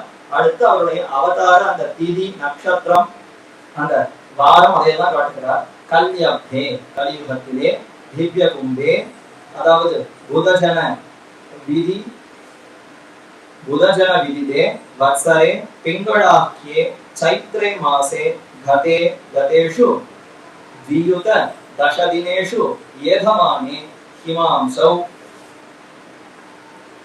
पंचम्यार्द्रा समेते सुरगुरु दिवसे कर्कटाख्ये च लग्ने श्रीमान् रामानुजार्य समजनि நிகமாந்தார்த்த சம்ரக்ஷணார்த்தம் என்று சொல்லுகிறபடியே கலியுகம் பிறந்து மேல அந்த ஸ்லோகத்தில் இருக்கக்கூடிய அதே அர்த்தத்தை சுவாமியே கீழே விளக்குகிறார். கல்யப்தே அதாவது கலியுகம் பிறந்து அதிலே இத்தனை நாட்கள் 4118 வருஷத்துக்கு பின்பு அதத்தான் கல்யப்தே திவ்ய கும்பே புதஜன விதிதே வத்சரே என்ன அர்த்தம், அதாவது கடமையாதி சங்கை மூலம் எழுத்துக்களை எண்ணிக்கையினாலே குறிப்பிடுவதுன்றது ஒரு முறை. பழைய அந்த முறையில அந்த எண்ணிக்கை முறையிலே இப்படி இதை குறிப்பிடுகிறார். அப்ப அது எத்தனை வருஷம்? கலியுகம் பிறந்து 43வது நாள் நம்மாழ்வார் அவதரித்தார்னு பார்த்தோமா? அத மாதிரி இங்க 4118 வருஷத்துக்கு பின்பு ஆங்கில கணக்கின்படிதான் சுலபம் நமக்கு 1017. இப்ப 2026ன்னா 1017ல சுவாமி அவதாரம். வருஷத்துக்கு பின்பு பிங்கள வருஷம் சித்திரை மாசம் சுக்லபக்ஷத்தில் பஞ்சமி, சுக்லபக்ஷம் பஞ்சமி திதி குருவாரம். பெயர்பட்ட ஆச்சாரியர் குருவாச்சே, குருங்கிற சொல்லே ராமானுஜரத்தான் போய்க்கோம்னா குருவாரத்துலதான் அவதரிக்கணும். வியாழக்கிழமையிலே அவதரித்தாராம். திருவாதிரையிலே சுப முகூர்த்தத்திலே கர்க்கட ரத்னத்திலே துளசி வனத்திலே. துளசி வனம்னா பிருந்தாவன கஷேத்திரம். இங்க அவதரித்தாரான்னா இந்த விதை விதைத்தா போல புத்திரகாமேட்டியாகவும் செய்யப்பட்டது. அந்த விதை எங்க முளைத்து அது பயிராக வளர்த்ததுன்னா ஸ்ரீபெரும்புதூரிலே வெளியானதுன்னு வச்சுக்கலாம். அப்ப துளசி வனத்திலே நெடுங்காலமும் கண்ணன் நீழ்மலர் பாதம் பரவுகையாலே, துளசி வனத்திலே நெடுங்காலமும் கண்ணன் நீள்மலர் பாதம் பரவுகையாலே. அவர் அவதரித்த இடம் துளசி வனம்னு சொல்லல. துளசி வனமாகிற பார்த்தசாரதி பெருமான் எழுந்தெடுக்கக்கூடிய இந்த கஷேத்திரத்திலே நீள்மலர் பாதம் பரவினார். இங்கதான் புத்திரகாமேட்டி யாகம் செய்து பெருமானை பிரார்த்தித்துக் கொண்டார். பெருமானுடைய திருவடிகளை நெடுங்காலமும் கண்ணன் நீள்மலர் பாதம் பரவி பெற்ற தொடுங்கால் விஷயமிடை என்று திருவருத்தத்திலே பாசுரம். ராமகுஷ நாயகி இவ்வளவு பக்தியோடு பிறந்திருக்கிறாரு. என்ன காரணம்னா தாயார் தகப்பனார் ரொம்ப காலமா திருக்குறங்குடி நம்பி கண்ணன் பெருமானிடத்துல ஈடுபட்டு பக்தியோடு அந்த பக்தியிலேயே தோய்ந்திருந்தார்கள். அதனுடைய பலம், அவருடைய அந்த மலர் திருவடிகளை வணங்கினதாலேயே ஏற்பட்ட பலம் நம்மாழ்வார் பிறந்தார். அது மாதிரி இங்க பார்த்தசாரதி பெருமானுடைய திருவடி தாமரைகளை நெடுங்காலம் பரவுகையாலே கேசவ சோமயாஜிக்கு இப்படி அற்புதமான இந்த குழந்தை பிறந்தாரா. வெறிகொள் துழாய் மலர்நாரும் என்னும்படி புண்ணிய கந்த வாசித்த ஆனந்தித்த கந்தராடாராய். துளசி வனக்ஷேத்திரத்திலே பெருமானை சேவித்தாரா. அதனால பிறந்த குழந்தைக்கும் துளசி கந்தம் இருந்ததா. திருத்துழாய் செடி அது எப்படி பிறக்கும் பொழுதே அந்த நறுமணத்தோடு முளைவிடுமோ, அது மாதிரி இப்ப ராமானுஜர் பிறக்கிற சமயத்திலேயே நல்ல துளசி கந்தம் அந்த திருத்துழாய் நாற்றத்தோடு வாசனையோடு பிறந்தார். துளசி வனத்திலே இப்படி மண்ணுகையாலே வெறிகொள் துழாய் மலர் நாரும். நம்மாழ்வார் அவன் மூர்ச்சித்து கிடந்த சமயத்துல கூட கிட்டக போய் பார்த்தா இவள் பேர்ல துளசி வாசம் வீசுகிறது. அப்ப கண்டிப்பா திருக்காட்கரை எம்பெருமான் இந்த ஆழ்வாரை, இந்த நாயகியை திருக்கல்யாணம் செய்து கொண்டிருக்கணும், கடிமணம் புரிந்து கொண்டிருக்க வேண்டும். திருக்காட்கரை பதிகத்திலே அங்க வாசனம். அது மாதிரி வெறிகொள் துழாய் மலர்னாரும் என்று இவருடைய திருமேனியிலும் அந்த திருத்துழாய் கந்தம் வீசுமா என்னும்படி புண்ணிய கந்த வாசித்த ஆனந்தித கந்தராளாய். அதனாலே மிகுந்த சந்தோஷம். இப்ப ஏற்பட்ட அந்த நறுமணத்தினாலே ஊரெல்லாம் அந்த நறுமணம் கமழ்ந்து நல்லா அந்த வாசனை பரவ எல்லோருக்கும் சந்தோஷம் ஏற்படுகிறது. உதய பர்வதத்தின் அருகே கனைக்கடலிலே ஆதித்யன் உதிக்குமா போலே. உதய பர்வதம் அங்க எப்படி ஆதித்யன் உதிக்கிறான்? அதாவது கடல், சமுத்திரத்துக்கு அருகே கனைக்கடலிலே அந்த ஒழிக்கிற கடல், அலைகளாலே எப்போதும் சப்தம் விட்டுக் கொண்டிருக்கக்கூடிய கடல், அதற்கு சமீபத்துல பர்வதம், அதற்கு மேல எப்படி உதயம், அப்படி சூரியன் உதிக்கிறானோ ஆதித்யன் உதிக்குமா போலே இவரும் நீர்வண்ணன் நீர்மலை அருகானதாய். இவர் பாஸ்கரன்னு சொல்ல போகிறார். குலபூஷண பாஸ்கரர் நம்மாழ்வார். இவரும் இந்த புண்ணியாம்போஜ விகாசாயன்னு ராமானுஜ திவாகரர். அப்ப இந்த சூரியனுக்கும் ஒரு மலை வேண்டுமே, கடல் வேண்டுமேனா இருக்கேன். திருநீர் மலை என்கிற அற்புதமான கஷேத்திரம் இருக்கா. நீரே மலை, ஜலத்தாலேயே மலை உண்டாங்க. அது அங்கத்தான் நீர் அப்படியே ஜல அருவிகளா கொட்டிக் கொண்டிருக்கக்கூடிய மலை. மலையும் உண்டு, நீரும் உண்டு. நீர்வண்ணன் நீர்மலை அருகானதாய். நீர்வண்ணனாக எம்பெருமான் ஸ்வபாவமே ஜலத்தை போன்ற ஸ்வபாவம். நீர்னு சொன்னால் எங்க மேலேயே இருக்காது, எங்க தாழ்ந்த இடமோ அதை நோக்கி எப்படி தானே ஓடுமோ, அது மாதிரி இவ்வளவு பெரியவனா இருக்கக்கூடிய எம்பெருமான் எங்க தாழ்ந்தவர்கள் இருக்கான்னு தேடி தேடி அவர்களிடத்துலதான் போவேன்னு ஓடி ஓடி வருகிறார். அப்ப நீர்வண்ணன் எம்பெருமான் நீர்வண்ணனுடைய சுபாவம் நீர்மலை அருகானதாய். அவருடைய இருப்பிடம் எதுன்னா நீர்வண்ணன் நீர்மலைக்கே போவேன் என்னும் என்று திருவந்தியாழ்வார் திருநெடுந்தாண்டகத்துல சொன்னாரா. நான் எங்க போக போறேன்?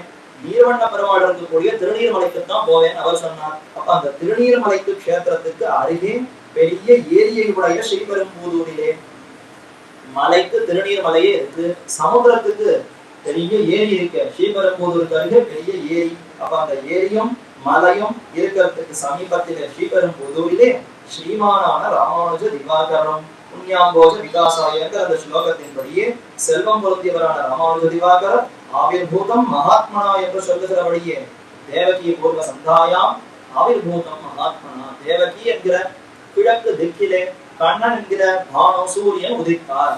அவ்வளவுதான் சம்பந்தம். வந்து கிழக்கு திக்குக்கும் சூரியனுக்கு ஏதாவது சம்பந்தம் உண்டா? கிழக்கு திக்குங்கிறது என்ன? வெறும் ஒரு குறிப்பிடுவதற்கு தான் ஒரு இடம்னு சுட்டி காட்டுகிறோமே தவிர உண்மையில அதுதான் பொருளா வஸ்துவா அதிலிருந்து உதிப்பதற்கு ஒன்றும் இல்லையே. இப்ப அந்த மாதிரி தான் கண்ணன் தேவகியினுடைய கர்ப்பத்துல தங்கி இருந்தாலும் அதனால எந்த தோஷமும் இல்லாதவனாய் தான் வெளிப்பட்டான். ஆனா இங்க எப்படின்னா இவர் அதாவது பூமி பிராட்டியினுடைய கர்ப்பத்துல இருந்து வெளிப்பட்டிருக்கிறார் ராமானுஜர். ஆவிர்பூதம் மகாத்மனா பிறக்கும் பொழுதே மகாத்மாவாக பிறந்தார். தோன்று புகழு தோன்றுக சொல்றாரு. அது எல்லாருக்கும் முடியுமா? பிறந்தவர்பாடு புகழ சம்பாதிப்பதற்குள்ள 90 வயசு ஆயிடும். அப்ப கூட புகழ் வருமானு தெரியாது. ஆனால் இவர்கள் எப்படிப்பட்டவர்கள்னா பிறக்கும் பொழுதே அந்த புகழ் அந்த மகாத்மாவாக பிறக்கிறார்கள் என்று சொல்லுகிறபடியே ஸ்ரீ பூமி பிராட்டியார் திரு உதரத்திலே தோன்றி அருளினார். பூமி பிராட்டியினுடைய திருவுதரத்திலே இவரும் அவதரித்தாராம். அப்ப ஆதிசேஷன் சித்திரை மாசம் செய்ய திருவாதிர நட்சத்திரம் வளர்பிறை பஞ்சமி திதியிலே கலியுகம் பிறந்து 4118 வருஷத்துக்கு பின்பு பிங்கள வருஷம் அவதரித்தார் சரித்திரத்தை காட்டினார். அடுத்து கூடவே பக்ஷிராஜன் அவர் பிறக்க வேண்டுமே, அவருடைய சரித்திரத்தை தெரிவிக்கிறார். அனந்தரம் பெரிய திருவடியும் இவருடைய நியமனத்தின்படியே, அதாவது பெரிய திருவடி நாயனார் கருடாழ்வார் இவருடைய நியமனம் எம்பெருமானுடைய நியமனத்தின்படியே அவ்வருஷம் அதே வருஷம்னு காட்டுகிறார். குரு பரம்பரையில பார்த்தால் கிட்டத்தட்ட 9 வருஷங்கள் கழித்து பிறந்தால் இப்பதான் 1000வது வருஷம் எவ்வாறு கொண்டாடினோம். ஆனால் அதே விஷயத்தை இந்த ராமானுஜாரி திவ்ய சரித்திரத்தை இவர் குறிப்பிடும் பொழுது ராமானுஜன் எப்ப பிறந்தாரோ அவ்வருஷம் அதே வருஷம்னு சொல்லுகிறார். அதே வருஷம் பெரிய திருவடியும் தை மாசம் பூர்ண சந்திர வாசனம் புனர்பூசத்திலே. அப்ப மாச கணக்குல தான் வித்தியாசம். சித்திர மாசத்துல ராமானுஜர் பிறந்தார். வைகாசி ஆனி ஆடி ஆவணி புரட்டாசி ஐப்பசி கார்த்திகை மார்கழி 8 மாசங்கள் கழித்து 9வது மாசம் அந்த 9 வருஷ வித்தியாசம். இந்த 9 மாசம் தான் வித்தியாசம் இவர் காட்டுகிறார். இப்படியும் இருக்கலாம் அப்படியும் இருக்கலாம். ஆக இப்படி தை மாசம் பூர்ண சந்திர வாசனம், தை மாசம் பௌர்ணமி திதி அது என்று வரும்னா அநேகமா அந்த புனர்பூச நட்சத்திரம் பூசம் அதுதான் வரும். குரு புஷ்ய உற்சவம் இன்றைக்கு கொண்டாடுகிறோம். ஆக அப்படி புனர்பூசத்திலே வினதா பதகேஸ்வரம் என்றும் சொல்லுகிறபடி வினதா பதகேஸ்வரம் வினதையினுடைய பிள்ளையாய் அன்று எப்படி அந்த கருடாழ்வார் அவதரித்தாரோ நித்தியசூரி கருடாழ்வார். ஆனால் ஒரு காலகட்டத்துல வினதைங்கிறவனுக்கு சிறுவனாக பிள்ளையாக பிறந்தாரா. அத மாதிரி இப்ப இந்த பக்ஷிராஜன் மீண்டும் ஒரு தடவை பிறப்போம் என்று கலியுகத்திலே பெரிய பிராட்டியாருடைய கர்ப்பத்திலே தோன்றி அருளினார் என்றும் சொல்லுகிறபடியே பெரிய பிராட்டியார் திருவுதரத்திலே, பெரிய பிராட்டினா திருமலை நம்பியினுடைய சகோதரி, பெரிய பிராட்டியினுடைய திருவுதரத்திலே அவதரித்தருளினார் என்று இப்ப அவதார கட்டம் முடிந்தது. ஜாத கர்மம் நடத்தினது. ஒரு குழந்தை பிறக்கிறதுன்னா பிறக்கிற சமயத்திலேயே ஜாத கர்மாங்கிற அந்த சம்ஸ்காரம் செய்ய வேண்டுமா. 16 சம்ஸ்காரங்கள்னு ஒவ்வொரு அந்த சிசுவுக்கும் ஒரு ஆத்மாவுக்கும் செய்யப்பட வேண்டிய முக்கியமான வைதிகமான முறைகள், அந்த சடங்குகள், சம்ஸ்காரங்கள். அதுல முதல் சம்ஸ்காரம் எது? ஒரு சிசு குழந்தை பிறக்கிறதுன்னா ஜாத கர்மா. ஜாத பிறந்து கொண்டிருக்கக்கூடிய சமயத்திலேயே வயிற்று உதரத்திலிருந்து வெளிவந்த அந்த க்ஷணத்திலேயே ஜாத கர்மாங்கிறது செய்யப்பட வேண்டுமா. அதத்தான் இங்க தெரிவிக்கப்படுகிறது. ஆர்திராயாம் சமஜனி சைத்ரமாசி தஸ்மாத் ஆர்திராத்மா பகுல கிருபா ரசேன கஷ்டித் சந்திராதும் ஜனம் அகிலம் விஹாரபந்தியா சாக்ஷாத் ஸ்ரீதைதமஸ்ய திவ்யசூரிஹி என்று அவதார விசேஷமாக அவதரித்த இதுதான் திவ்யசூரி சரித்திரம் என்று கருட வாகன பண்டிதர் சுவாமி. அவர் ராமானுஜருடைய நேர சிஷ்யர். அவர் ஆழ்வார்களுடைய சரித்திரத்தை எல்லாம் அற்புதமாக வடமொழி ஸ்லோகங்களாக அமைத்தார். கிட்டத்தட்ட 14 அத்தியாயங்கள் அதுவே முடிந்தது. அதுக்கப்புறம் பார்த்தார் திவ்ய சூரிகள்னு ஆழ்வார்களை மட்டும் சொன்னா போராது, ராமானுஜருடைய சரித்திரம் வரைக்கும் சொல்லி முடிக்கணும் என்று அவர் ஆசைப்பட்டு ராமானுஜருடைய சரித்திரம் வரைக்கும் சொல்லணும்னா அப்ப குரு பரம்பரையில முன்னாடி இருக்கக்கூடிய ஆச்சாரியர்களையும் சொல்லணுமே. அதனால ஆழ்வார்கள் சரித்திரத்துக்கு அடுத்து நாதமணிகள் சரித்திரத்திலிருந்து தொடங்கி ராமானுஜருடைய சரித்திரம் ஈடாக 18-20 அத்தியாயங்கள்ல முழுமையாக சொல்லி முடித்தார். அதுல ராமானுஜருடைய அவதாரத்தை பத்தி சொல்லக்கூடிய ஸ்லோகம் ஆர்திராயாம் சமஜனிக்கு சைத்திரமாசி. சித்திர மாசத்திலே திருவாதிரை நட்சத்திரத்துல பிறந்தாரா. ஆர்திரான்னு சொன்னால் நனைந்திருத்தல். மழை பெய்யறது நனைந்து விட்டதுன்னா ஆர்திரம், நனைந்து விட்டதுன்னு சொல்றோமா. அதத்தான் இங்க ஆர்திராயாம் சமஜனி சைத்ரமாசி தஸ்மாத் ஆர்திராத்மா. இவர் திருவாதிரையில பிறந்ததுனாலே நனைந்திருந்தார். நாம மழையில நனைந்தா கூட நனைய மாட்டோம், கொடை பிடிச்சுக்கிறோம். நனையக்கூடாது நினைச்சா எங்கேயா ஜல பிடிச்சிக்கிறோமோ, அதற்கு எங்கேயாவது வியாதி வந்துடுமோ. இவர் திருவாதிரையில பிறந்ததுனாலேயே நினைந்து இருக்கிறார். உள்ளம் எப்பொழுதும் கனிந்து, யாரை பார்த்தாலும் பொன்முறுவல். அவரையே எதிர்க்கணும், நீ இல்லைன்னு யாராலும் எதிர்த்து வாதிட்டு வந்தாலும் அவர்களையும் திருத்தக்கூடிய பொன்முறுவலோடு கருணை பொருந்தி அந்த கண்களோடு சேவை சாதிக்கிறார். அப்ப உள்ளம் கருணையே ஒத்திருக்கிறது. காரே கருணை ராமானுஜான்னு கொண்டாடுகிறோமே. அதனால திருவாதிரை நட்சத்திரத்தினுடைய தொடர்பினாலேயே ஆர்திரதா, நன்றாக நனைத்திருக்கக்கூடியவர். பகுல கிருபா, அவருடைய கருணையை இவ்வளவு அவ்வளவு சொல்ல முடியுமா. அவ பகுலமான கிருபை, அந்த ரசம் அப்படியே அந்த ரசத்தினுடைய உருவமாய், கருணைங்கிற அந்த ரசத்தினுடைய ஒரு உருவமாகவே ராமானுஜர் திகழ்கிறார். சந்திராதும் ஜனமகிலம் விஸ்வம், இந்த உலகத்தில் இருக்கக்கூடிய ஜனம் அத்தனை ஜனங்களையும் சந்திராதும் நன்றாக உஜ்ஜீவனம் அடைவிக்க செய்ய வேண்டும். இவர்களுக்கெல்லாம் உஜ்ஜீவனம் ஏற்பட வேண்டும் சொல்லி விஹாரபத்யா சாட்சா ஸ்ரீதைத தமஸ்ய திவ்யசூரிஹி. அதனால எல்லா இடத்துலயும் சுத்தி தெரிந்தார். எங்கும் தெரிந்தாங்க எம்மானுக்கு காதல் செய்யும் தொண்டர் எப்பிரப்பிலும் காதல் செய்யும் என்னெஞ்சமேன்னு பாசுரம்.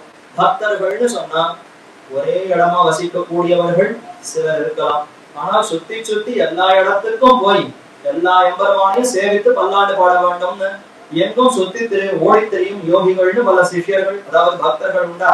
அத மாதிரி விஹார பக்தியா இவர் எல்லா இடத்துலயும் சுத்தி சாட்சாத்து ஸ்ரீதைத தமஸ்ய திவ்யசூரிஹி, அந்த விராட்டி பெரிய விராட்டியினுடைய அம்சத்தையே கொண்டிருப்பவராக இந்த ராமானுஜர் விளங்குகிறார். திவ்ய சூரியோ, இவரே ஒரு ஆழ்வாரோ என்று கொண்டாடும்படி அத்தனை பெருமை அவதார விசேஷம். எப்படி ஆழ்வார்கள் அவதார விசேஷங்களோ திவ்ய சூரிகளோ, அத மாதிரி ராமானுஜரும் ஒரு திவ்ய சூரி, நித்திய சூரியே இங்க வந்து பிறந்திருக்கிறார் என்று விசேஷமாக அவதரித்த இதுதான், இப்படி அவதரித்ததுதான் தேவகி பூர்வ சந்தையில் அச்சுதவானவர் ஆவிர்பவித்தருளை அருள்னா போலே ஆயித்து. தேவகியினுடைய பூர்வ சந்தி அவருடைய கர்ப்பத்தில் அச்சுதவானமான கண்ணன் பிறந்தா போலே என்றோ இங்க ராமானுஜ திவாகரும் இதோ காந்திமதி, அதாவது இந்த பூமி பிராட்டி, அவளுக்கே காந்திமதினு மற்றொரு பெயர். அப்ப அந்த பூமி பிராட்டியினுடைய குமரனாக புத்திரனாக பிறந்தார், ஆவிர்பவித்தருளினார். இப்படி நிரவதிக தேஜஸோட அவதரித்து கௌசல்யா சுசுபே தேன புத்திரேன அமித தேஜசா என்னும்படி தாயை குடல் விளக்கம் செய்து ராமனை பெற்றெடுத்த கௌசல்யை அப்படி பிரகாசமானான். கௌசல்யா சுசுபே தேன புத்திரேன, ராமன் பிறப்பதற்கு வந்து கௌசல்யன் இடத்துல ஒளியே இல்லை. கௌசல்யா ஒளி மழுங்கி இருந்தாள். ராமன் பிறந்தவர் பாடு அவர் எடுத்து அணைத்துக் கொண்டவுடனே ராமனுடைய அழகெல்லாம் தாய்க்கு வந்துடும். சுவாமி தாயை போல வெள்ளை நோலை போல செய்யுதுன்னு கேள்விப்பட்டிருக்கோம். அப்ப தாயின் இடத்துல இருந்துதான் ராமனுக்கு வந்திருக்கணும்னா இந்த மாதிரி ராமன் பிறந்த விற்பாடு, ராமன் அனைத்து ஆலிங்கனம் செய்து கொண்ட விற்பாடு ராமனுடைய ஒளி காந்தி அழகெல்லாம் தாய்க்கு வந்து விட்டதான். அதனால கௌசல்யா சுசுபே, இப்பதான் அவள் அழகு ஏறித்து. சாதாரணமா பெண்கள் பிரசவம் ஆச்சுன்னா அழகு குறையும். இங்க ராமனை பெற்றெடுத்த கௌசல்யக்கு அழகு இனிமேதான் ஏறித்து. தசரதனுக்கு இளமையே தெரிவித்து, 60,000 வருஷம் தான் எனக்கு இப்போ 24 வயசு, ஏன் கைக்கையும் உன்னுடைய பர்த்தாவை இந்த மாதிரி கழவனாக்கணும்னு பாக்குற ராமன் அனுப்பி அனுப்பாதேன்னு தசரதன் சொல்லுறான். அப்ப இந்த எம்பெருமானோடு சம்பந்தப்பட்டால் மறுபடியும் இளமை திரும்பும், வயசு திரும்பும், எல்லாமே மறுபடியும் குதூகலமா ஆகுமா. அது மாதிரி கௌசல்யம் சுசுபே சிறந்த அழகு கொண்டவளாய் புத்திரேன யதாலே புத்திரனாலே ராமனை புத்திரனாக பெற்றிருப்பதனால என்னையே மகனாக பெறப்பெறுவேன், ஏழு பிறப்பும் நெடுந்தோள் வேந்தேன்னு குலசேகர ஆழ்வாரை ஈடுபட்டு தெரிவித்தாரே. அப்படிப்பட்ட புத்திரேன அமித தேஜசா, இவளுக்கு ஒண்ணும் இல்ல, ராமன் அமித தேஜஸ், அதிலிருந்து சிறு தேஜஸ் இவளுக்கு வந்தது. அதனால அப்படிப்பட்ட பிரகாசத்தோடு அவள் இருந்தா போலே இங்க அதே மாதிரி ஆச்சா. தாயை குடல் விளக்கம் செய்து ராமனுக்கு சொன்னா கண்ணன் சொல்ல வேண்டாமா. கண்ணனாலே இப்ப பெருமை கொண்டிருப்பவள் யாரு? தேவகியானா, அவள் தான் கொடுத்தாச்சே. அப்ப வளர்த்த தாயா இருக்கக்கூடிய யசோதைக்குத்தான் என்ன தவம் செய்தனள், அவள் எவ்வளவு தான் அத்தனை பெருமையை பெற்றாள். தாயை உடல் விளக்கம் செய்த தாமோதரனி, தாமோதரன் அவளால் கட்டுப்பட்டு தாய்க்கு எவ்வளவு பெருமையை சேர்த்து வைத்தான். பெற்ற வயிற்றுக்கு பட்டம் கட்டினாங்கிற அந்த பெருமையை கண்ணன் தானே நன்றாக நிறைவேற்றி காட்டினான். ஆக தாயை குடல் விளக்கம் செய்து கண்ணனாலே தாய்க்கு பெருமை, யசோதைக்கு பெருமை. அது வரைக்கும் யசோதை யாரும் இன்னும் பெருசா அவளுடைய பெருமை எல்லாம் யாருக்கும் தெரியவே தெரியாது. கண்ணன் பிறந்தானோ, கண்ணனுக்கே மாதாவாய்கள் என்று எல்லோரும் வணங்கத்தக்க பெருமை அவளுக்கு ஏற்பட்டது. அப்போ யசோதை அவளுக்கு பெருமையை போதே யதார்த்த நாமமாக காந்திமதியாக்க, இவளுக்கு காந்திமதினு ஒரு பேர் இருந்ததாம். ஆனா அது இப்பதான் பொருளுடையதாக ஆயிட்டு யதார்த்தமாயிட்டு. ஏன்னா இது வரைக்கும் அந்த பேரை இவரே குறிப்பிடலையே, பூமி பிராட்டின்னு தான் பேர் சொல்லிட்டு இருந்தார். காந்திமதினு சொல்லலாமா? காந்தி இருந்தாதான் சொல்றது. காந்தி அழகு ஒளி நல்ல ஒளி பிரகாசம் இருந்தால் சொல்லலாம். ராமானுஷர் அவதரித்த பிற்பாடன்றோ இவளுக்கு அந்த ஒளி வந்தது. அதனால இப்பொழுதுதான் அது வந்ததாம். ராமானுஷரை பெற்றெடுத்ததினாலே அவருடைய ஒளி வீசி வீசி தாயான பூமி பிராட்டி காந்திமதி ஆனாள். இப்பதான் அவள் காந்திமதிங்கிற அந்த பெயருக்கு பொருத்தமுடையவளாக ஆனாளாம் என்று யதார்த்தமாக ஆக்கி, யதார்த்தமாக ஆக்க, யதார்த்த நாமமாக பொருளுடைய பெயராக ஆக்கி, ஜாதே குமாரே ஜனக சச்சேதஸ்நாத்வா. எங்கேயோ ஸ்மிருதி நூல்கள் இருக்க வேண்டும். நம்முடைய சம்ஸ்காரங்களை விதிக்கக்கூடிய கிரகிய சூத்திரங்கள்னு உண்டு.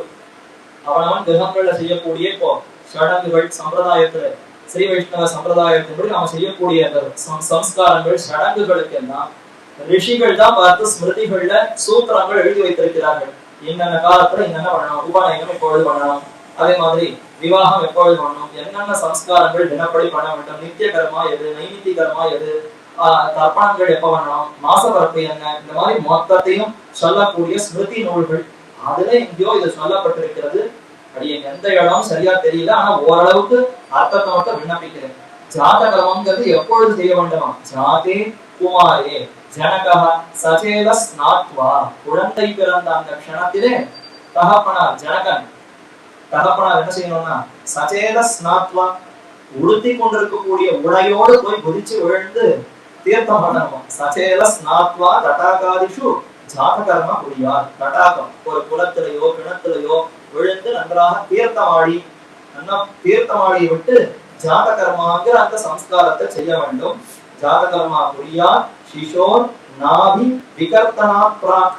சிசுவினுடைய தொப்புள் கொடி நாபி விகர்த்தன, அதை கத்தரிப்பதற்கு முன்பு, அதை பிரிப்பதற்கு பிராக்னா முன்பே செய்ய வேண்டும். அப்ப தொப்புள் கொடிய பிரிப்பதற்கு முன்பே இந்த ஜாத கர்மாங்கிற சம்ஸ்காரம் செய்யப்பட வேண்டும். தாயினுடைய கர்ப்பத்திலிருந்து வெளிவர அந்த சமயத்திலே குழந்தை வெளிவருகிறதுன்னா கேட்ட உடனே போய் இந்த தகப்பனா தீர்த்தமாடி உடனே வந்து ஜாத கர்மாங்கிற அந்த சம்ஸ்காரத்தை செய்ய வேண்டும்.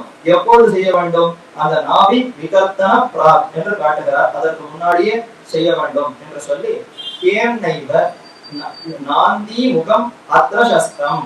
அது மட்டும் இல்ல, நாந்தி ஸ்ராத்தம் பண்ண வேண்டும்.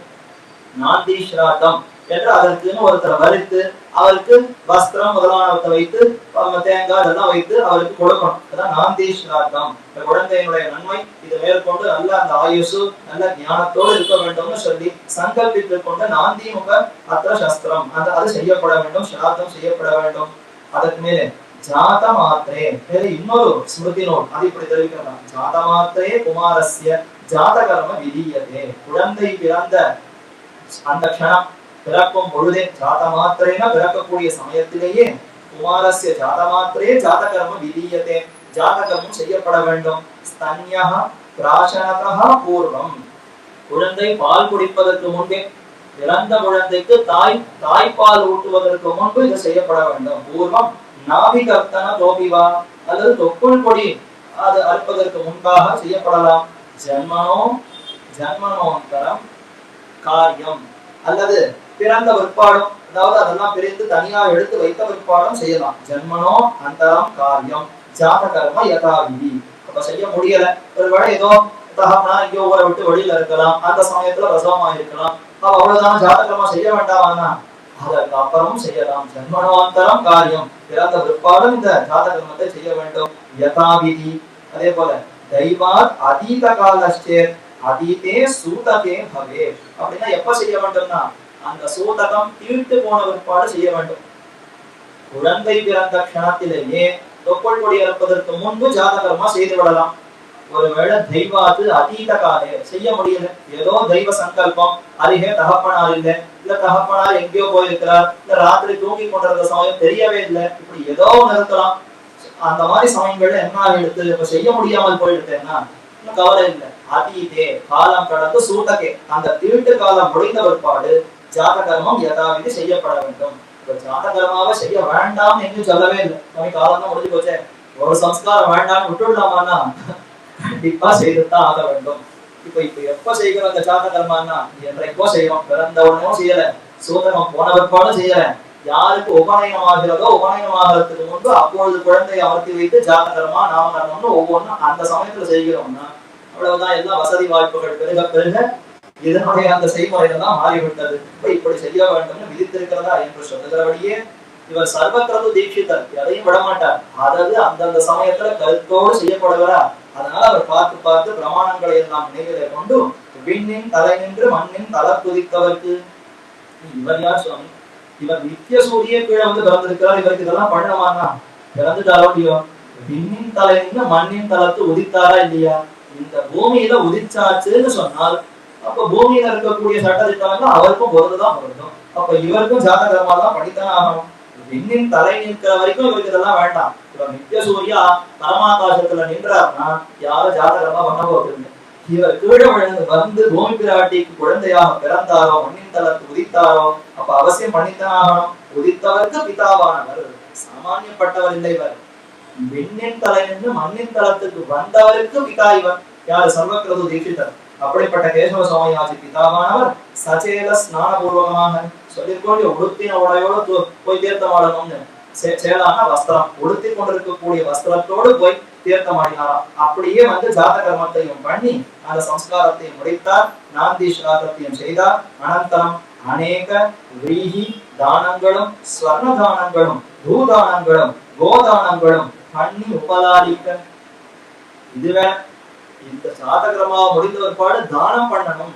இது ஒரு தானம் சுவாமி, இருந்தாலும் வாரம் 2 வெத்தலை கொடுக்குறேன்னு கொடுத்தா, வஸ்திரம் கொடுத்தாரான்னா இத்தனையும் கொடுத்தாரா. அநேக விரீஹி தானங்களும் நிறைய பயிர்கள் தானியங்களை வாரி வாரி கொடுத்து, ஸ்வர்ண தானங்களும் கொடுத்தா வாங்கிக்கலாம்.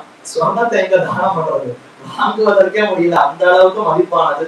ஸ்வர்ணத்தை தானம் பண்ணியிருக்கார்.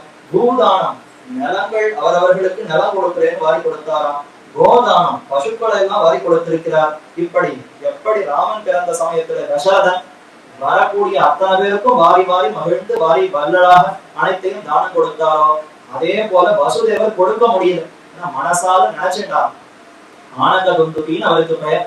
அவர் என்ன நினைத்தார்? கண்ணன் பிறந்த சமயத்திலே மனசால பெருசா நினைத்து கொண்டார். எத்தனை கோடான கோடி பசுக்களை, கோடான கோட பெரிய தங்க அந்த பூண்களை போட்டு அந்த கோடான கோடி ஜனங்களுக்கு கோடான கோடி தங்க பாத்திரங்கள்ல ஓஹோன்னு நிறைய ரத்னங்களை வைத்து எல்லாருக்கும் வாரி வழங்குகிறேன். சுவாமி இத்தனையும் கொடுப்பதற்கு இவரே சிறை கைதியா இருக்க, இவரங்க இத்தனையும் கொடுக்க முடியும்னா ஒரு பசு கூட இவரால கொடுக்க முடியாது. அப்ப ஏன் இவ்வளவு சொல்றாருன்னா, நெகிமாச்சோ தரித்திரதா வார்த்தையில சொல்லும் பொழுதாவது கோடான கோடின்னு சொல்லி வைப்போம். ஒண்ணு கூட கொடுப்பதற்கு முடியலன்னாலும் சொல்றச்சைய 1 2 கருமையா சொல்றது, அதுலயாவது நிறைய சொல்லி வைப்போம் வசுதேவர் சொல்லி அப்படி மனசாலேயே கொடுத்தார். அந்த கட்டமே இல்ல நந்தபாபருக்கு. மற்றவாளுக்கெல்லாம் வாரி வாரி அவர் கொடுத்தார். அங்க கண்ணனுக்கு ராமனுக்கும் அப்படி நடைபெற்றதா. இப்ப ராமானுஷருக்கு சர்வக்கிரது தீட்சிதரான இவரும் அனைத்து தானங்களையும் பண்ணி உபலாலிக்க சந்தோஷமா கொண்டாடுகிறார், மகிழ்கிறார். அனந்தரம் பூமி பிராட்டியாரும் மனமகிழ்ந்து வனமுலைகள் சோர்ந்து பாய கொடுத்து, இவளுக்கும் முலைகள் பால் பெருகுகிறது. அதனால அந்த குழந்தை எடுத்து பால் கொடுக்கிறார், தாய்ப்பால் ஊட்டுகிறார்.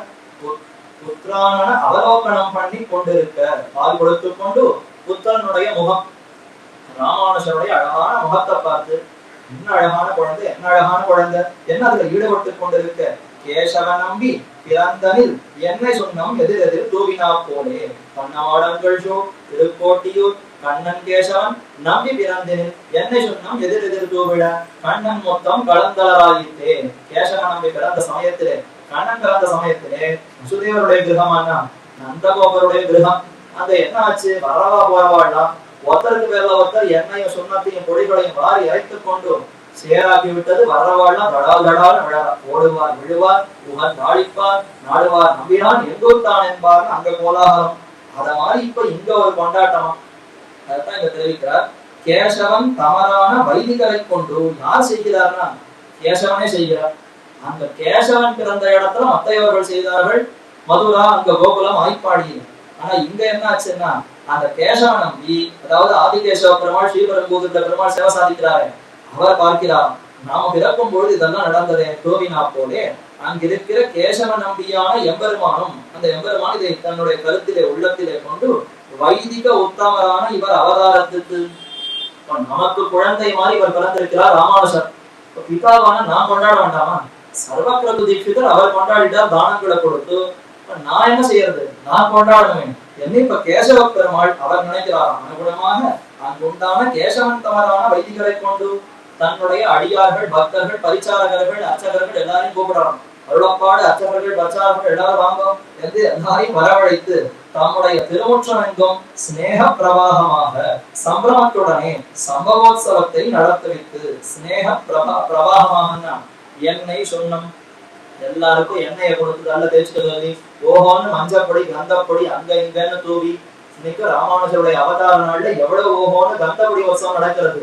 அது அன்றைய முதல்ல ஆரம்பித்தவர்னு பார்த்தால் கேசவ பெருமாளே ஆரம்பிச்சுட்டார். அதனாலதான் இன்றைக்கு வரை அது தினந்தோறும் அப்படி வருஷந்தோறும் நடைபெற்று வருகிறது.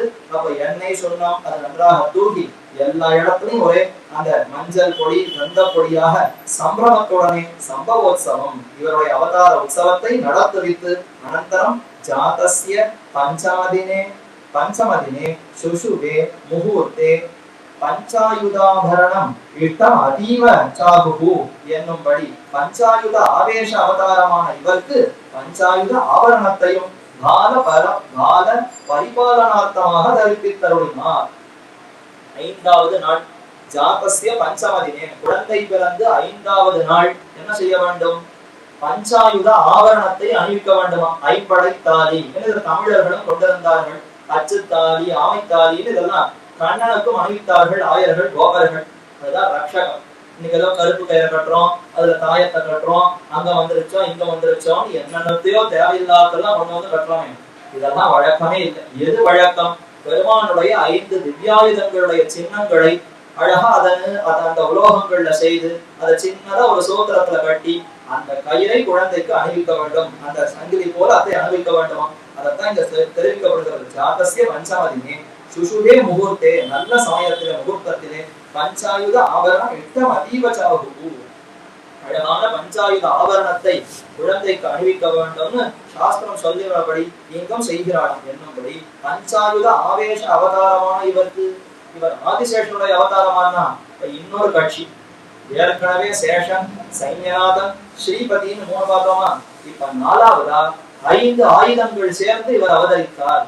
படையார் கால தளர்மகள் கேள்வன் கை ஆழியன்னும் படையோடு நாந்தகமும் படர்தண்டும் முன்சார்ந்த வில்லும் புடையார் குடிசங்கமும் இந்த பூதலம் காப்பதற்கின் இடையே ராமானுச முனியாயின இந்நிலத்தேன திருவரங்கத்தமுதனார் காட்டுகிறார். வருஷாயுதை பஞ்சவில் ஆயுதைகி முராரேகே பகுதேகேன்னு வேதாந்தாச்சாரியரும் எதிராஜ சப்ததீத காட்டுகிறார். ஆகவே எம்பெருமானுடைய 5 ஆயுதங்களுடைய ஆவேச அவதாரம், 5 ஆயுதங்களே ஒன்றாக சேர்ந்து ராமானுஜராக அவதரித்தனரோ என்று சொல்லுகிறாப்படி அவதரித்த இவருக்கு இவரே ஆயுதத்தினுடைய அவதாரம். இருந்தாலும் பெற்றோர்கள் பயப்படுறார்.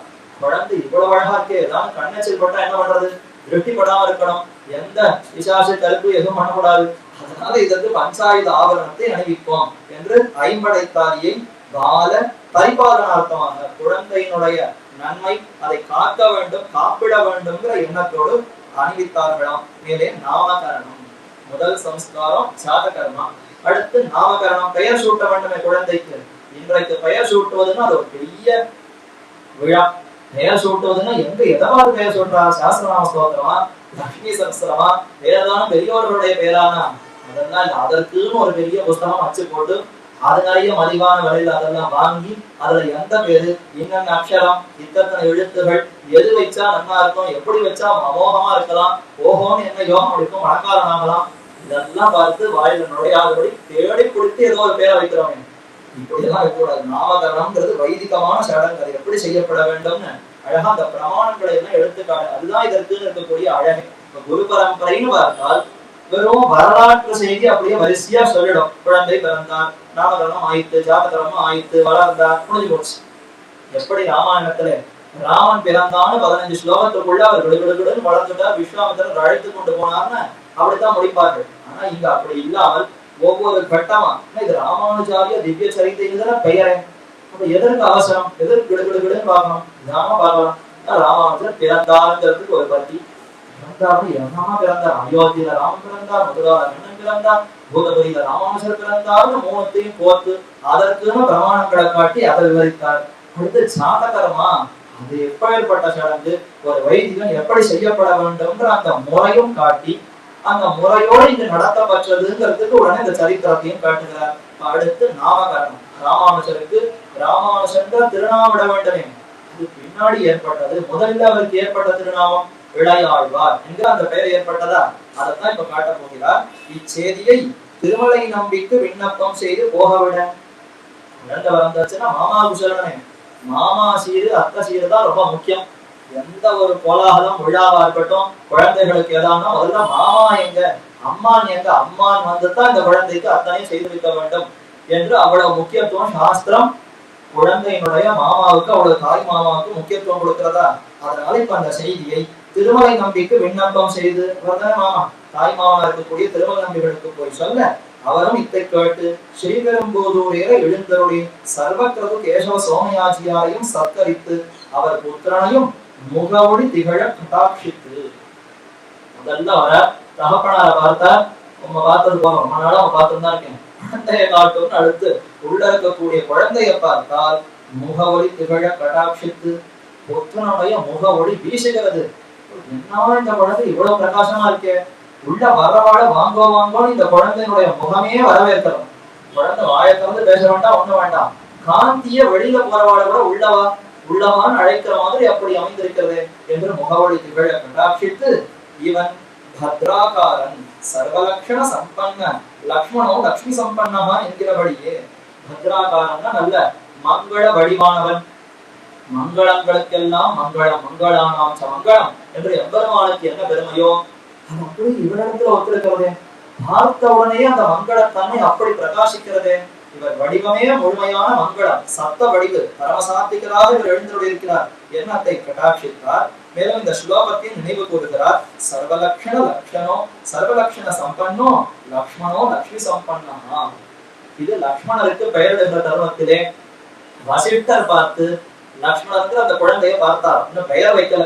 முதல்ல ரமயதீதி ராமஹா ராமேன அபிராமேன வகுஷா தஸ்ய சோதிதா, பெயர் வைக்கணும்னு குழந்தையை உடுத்து பார்த்தா, குழந்தை அப்படியே தன்னுடைய மேனி அழகால வசிஷ்டரை தூண்டுகிறான். என்னமோ யோசிக்கிறீர், அழகன்னு பேர் வைப்பீரா, அதை விட்டு அதுவா இதுவா என்ன யோசனை, என் திருமேனியை பார்த்து அப்படித்தானே உன் பேர் வைக்கணும்னு தெரியலையா என்று அது தூண்டி ராமஹான்னு பேர் வச்ச. ராமன்னா அழகன், ரமயதி அழகால அனைவரையும் கவர்பவனுக்கு ராமனுக்கு பேர் வச்சார். பக்கத்திலேயே அவருக்கு பக்கத்திலேயே தொட்டில விட்டுருக்காளே, 2 தொட்டில், ஒரு தொட்டில ராமனும் லக்ஷ்மணனும், இன்னொரு தொட்டில பரதனும் சத்ருகனும். அதனால கூடவே இருக்கிற குழந்தை நமக்கு பேர் வைக்கும் சுவாமி, அவருக்கு வச்சுட்டு நமக்கு வையும் அது சொல்ல. நமக்கு என்ன பேர் வைக்கலாம், லக்ஷ்மணோ லக்ஷ்மி சம்பன்னா, நல்ல கைங்கரிய லக்ஷ்மி. இந்த ராமனை விட்டு பிரியாது கூடவே இருந்து எல்லா அடிமைகளையும் செய்ய பெறுவேன் நான் என்று இப்பொழுதே வெளிப்படுத்துகிறது. தொட்டில் விராயம் பிடித்து பாத்யா பிரபுதி சுஸ்னிக்தா லக்ஷ்மணோ லக்ஷ்மி சம்பன்னான்னு கூடவே இருந்து காட்டினாரா. அதனால கைங்கரிய லட்சுமி தவழக்கூடிய நீர் லக்ஷ்மணன், லக்ஷ்மியை தன்னிடத்துல கொண்டிருப்பவன் லக்ஷ்மணன், அந்த அடையாளத்தோடு திகழ்பவன் என்று அவருக்கு பெயர் வைத்தார். அதை இவரும் நினைவு கூறுகிறாராம். ஓ, அதனால இவர் ஒரு அவதாரம், அதே லக்ஷ்மணரே வந்து பிறந்திருக்கிறார் போல் இருக்கிறது என்று நினைத்தவர் சகல சாஸ்திரங்களையும் அதிகரிக்கும் ஆகாயாலே இவன் அனைத்து சாஸ்திரங்களையும் நன்றாக கற்பான், சிறந்த ஆச்சாரியனாக விளங்குவான் என்பதையெல்லாம் முன்கூட்டியே அவர் தெரிந்து கொண்டார். அது தஸ்ய சதிருஷம் பவே என்று சொல்லுகிறபடியே தத்தஸ்ய சதிருஷம் பவே. இது சீதா பிராட்டியினுடைய வாக்கியம். லங்கையில் இருக்கக்கூடிய சமயத்திலே ராவணனாலே நான் தூக்கி வைக்கப்பட்டேன்னா என்னை காப்பது ராவனுடைய பொறுப்பு. ராவனே வந்து ராவனை அழிய செய்து நம்மை ரட்சிக்க வேண்டுவதை இது என் சக்தியினால நானே விடுவித்துக் கொள்ளுதல், அல்லது யாராலும் வேறொருத்தர் வந்து நம்மை அழைத்துக் கொண்டு போய் ராமனிடத்துல சேருதல், இதெல்லாம் ஆகவே ஆகாது. அதெல்லாம் செய்தால் ராமனுடைய சொல்லுக்கும் வில்லுக்கும் ஆற்றலுக்கும் அது மாசு, அதை நான் செய்யவே மாட்டேன். ஆகவே தத்தஸ்ய சதுருஷம் பகையத்துன்னு அங்க சொன்னார். அப்ப அவனுக்கு அது பொருத்தமானது ராமனுக்கு என்று அங்க சொன்னாரா. அத மாதிரி அதை எடுத்துக்கொண்டு இப்ப இவருக்கு இது பொருத்தமானது, இந்த பெயர் தான் இந்த குழந்தைக்கு பொருத்தமானது இவர் முடிவு செய்கிறார் என்று சொல்லுகிறபடியே இளைய பெருமாள் திருநாமத்திற்கு தகுதியாக இளைய பெருமாளுடைய திருநாமம் தான் இவருக்கு சதுருஷமானது. இவருக்கு மற்ற பெயர்கள் எல்லாம் இந்த குழந்தைக்கு வைத்தால் பொருத்தவே பொருத்தாது, சரியாக பொருத்தமா இருக்காது. இந்த குழந்தைக்கு எது சதிருஷமா நன்றாக பொருத்தமா இருக்கும்? இந்த இளையாழ்வாருடைய திருநாமத்தை தான் வைக்க வேண்டும் என்று இளைய பெருமாளுடைய திருநாமான இளையாழ்வார், ராமனுக்கு தம்பி என்று உலகத்தவர்கள் சொல்லலாம். குணயிர்தாஸ்ய உபாகதா அகமஸ்ய அவரோப்ராதா குணயிர்தாஸ்ய உபாகதான்னு லக்ஷ்மணன் சொன்னான். சூர்பனகை அவரிடத்துல சொல்லக்கூடிய வாக்கியம் நினைக்கிறேன். சூர்பனக ஒவ்வொருத்தரா விசாரிக்கிறேன், யாரப்பா நீ என்று கேட்க, அகமஸ்ய அவரோப்ராதா குணயிர்தாஸ்ய உபாகதா. உலகத்தவர்கள்னா என்ன சொல்லுவார்கள்? அவனுக்கு பின்பிறந்த தம்பின்னு சொல்லுவான். ஆனா நான் எப்படி நினைச்சிருக்கேன் தெரியுமா? அவனுடைய குணங்களுக்கு தோற்ற அடிமை நான். அவருக்கு பின்பிறந்த தம்பின்னா பெருமை வந்துடும். அவனுக்கு பெருமையே வேண்டாம், அவருக்கு அடிமை அடியவன் நான்கிறதுதான் நமக்கு எப்பொழுதும் நிரந்தரமான அடையாளம் என்று தமிழ் வெளிப்படுத்திக் கொண்டாரா? அதத்தான் ஆழ்வார். இவர் ஆழங்கால் போட்டு குணத்துல ஈடுபட்டிருக்கிறாரா? அதனால ஆழ்வார்ங்கிற பதம். இளையவர், ராமனுக்கு அடுத்து கூடவே இருப்பவர் பரதனானா. அவர் நாட்டிலே வந்துட்டார், அதனால அவர் பல பேருக்கு தெரியவே இல்லை. ராமன் சொன்னா அடுத்து யாருக்கு நினைவு? லக்ஷ்மணன் கேட்கணும்னு உடனே கேட்கும். இன்னைக்கு ராமரும் லக்ஷ்மணனும் பிரியாமல் சேர்ந்து இருக்கிறார்கள்னா அப்ப ராமனுக்கு இளையவராய் கூடவே இருக்கக்கூடிய ஆழ்வாராய் இருப்பவர் லக்ஷ்மணர். ஆகவே இளையாழ்வார் என்று திருநாமம் சாத்த வேணும் என்று அப்படி சாத்தினாரா? அதற்கு பிரமாணங்களை பார்க்கிறார். நாமகரணம் செய்ய வேண்டும்னா என்னென்ன பிரமாணங்கள் ஸ்மிருதி நூல்கள் எப்படி சொல்லுகிறது? அஷ்டாதசாஹே விகதே தசாஹே ஸ்யாத் द्वादशाहेभ्य अत मासी वर्षे चंद्रानुकूले दिवसे शताहे पुत्रस्य कुर्यात् अत नामकरणम्. நாமகரணம்ங்கிறது இப்படிதான் செய்யப்படலாம். அஷ்டாதசாஹே அப்படின்னா 18 நாள்கள் கழித்து, விகதே அல்லது தசாஹே ஸ்யாத் அல்லது 10 நாள்கள் கழித்து, 10 நாளும் கடந்த 2ஆம் நாள் வாசகத்தில் இருக்கிறது. ஸ்மிருதிகளில் சொல்லப்பட்டிருக்கு அஷ்டாதசாஹே, அதாவது 18 நாள் கழித்தோ அல்லது 10 நாள்கள் கழித்தோ, துவாதசாஹே 12 நாள் கழித்தோ எப்படியும் செய்யலாம். அத மாசி வருஷம், அது ஒரு மாசம் வருஷம் கடந்து செய்யலாம். நாம் பல வருஷங்கள் கழித்து தான் செய்கிறோம். நமக்கும் இந்த பிரமாணம் விட அளிக்கிறது, கவலை வேண்டாம். நாம எல்லாம் தள்ளி செய்கிறோமே, நம்ம சாஸ்திரத்தை மீறிட்டோமானா சாஸ்திரம் நமக்கும் அனுகூலமாக தான் இருக்கிறது.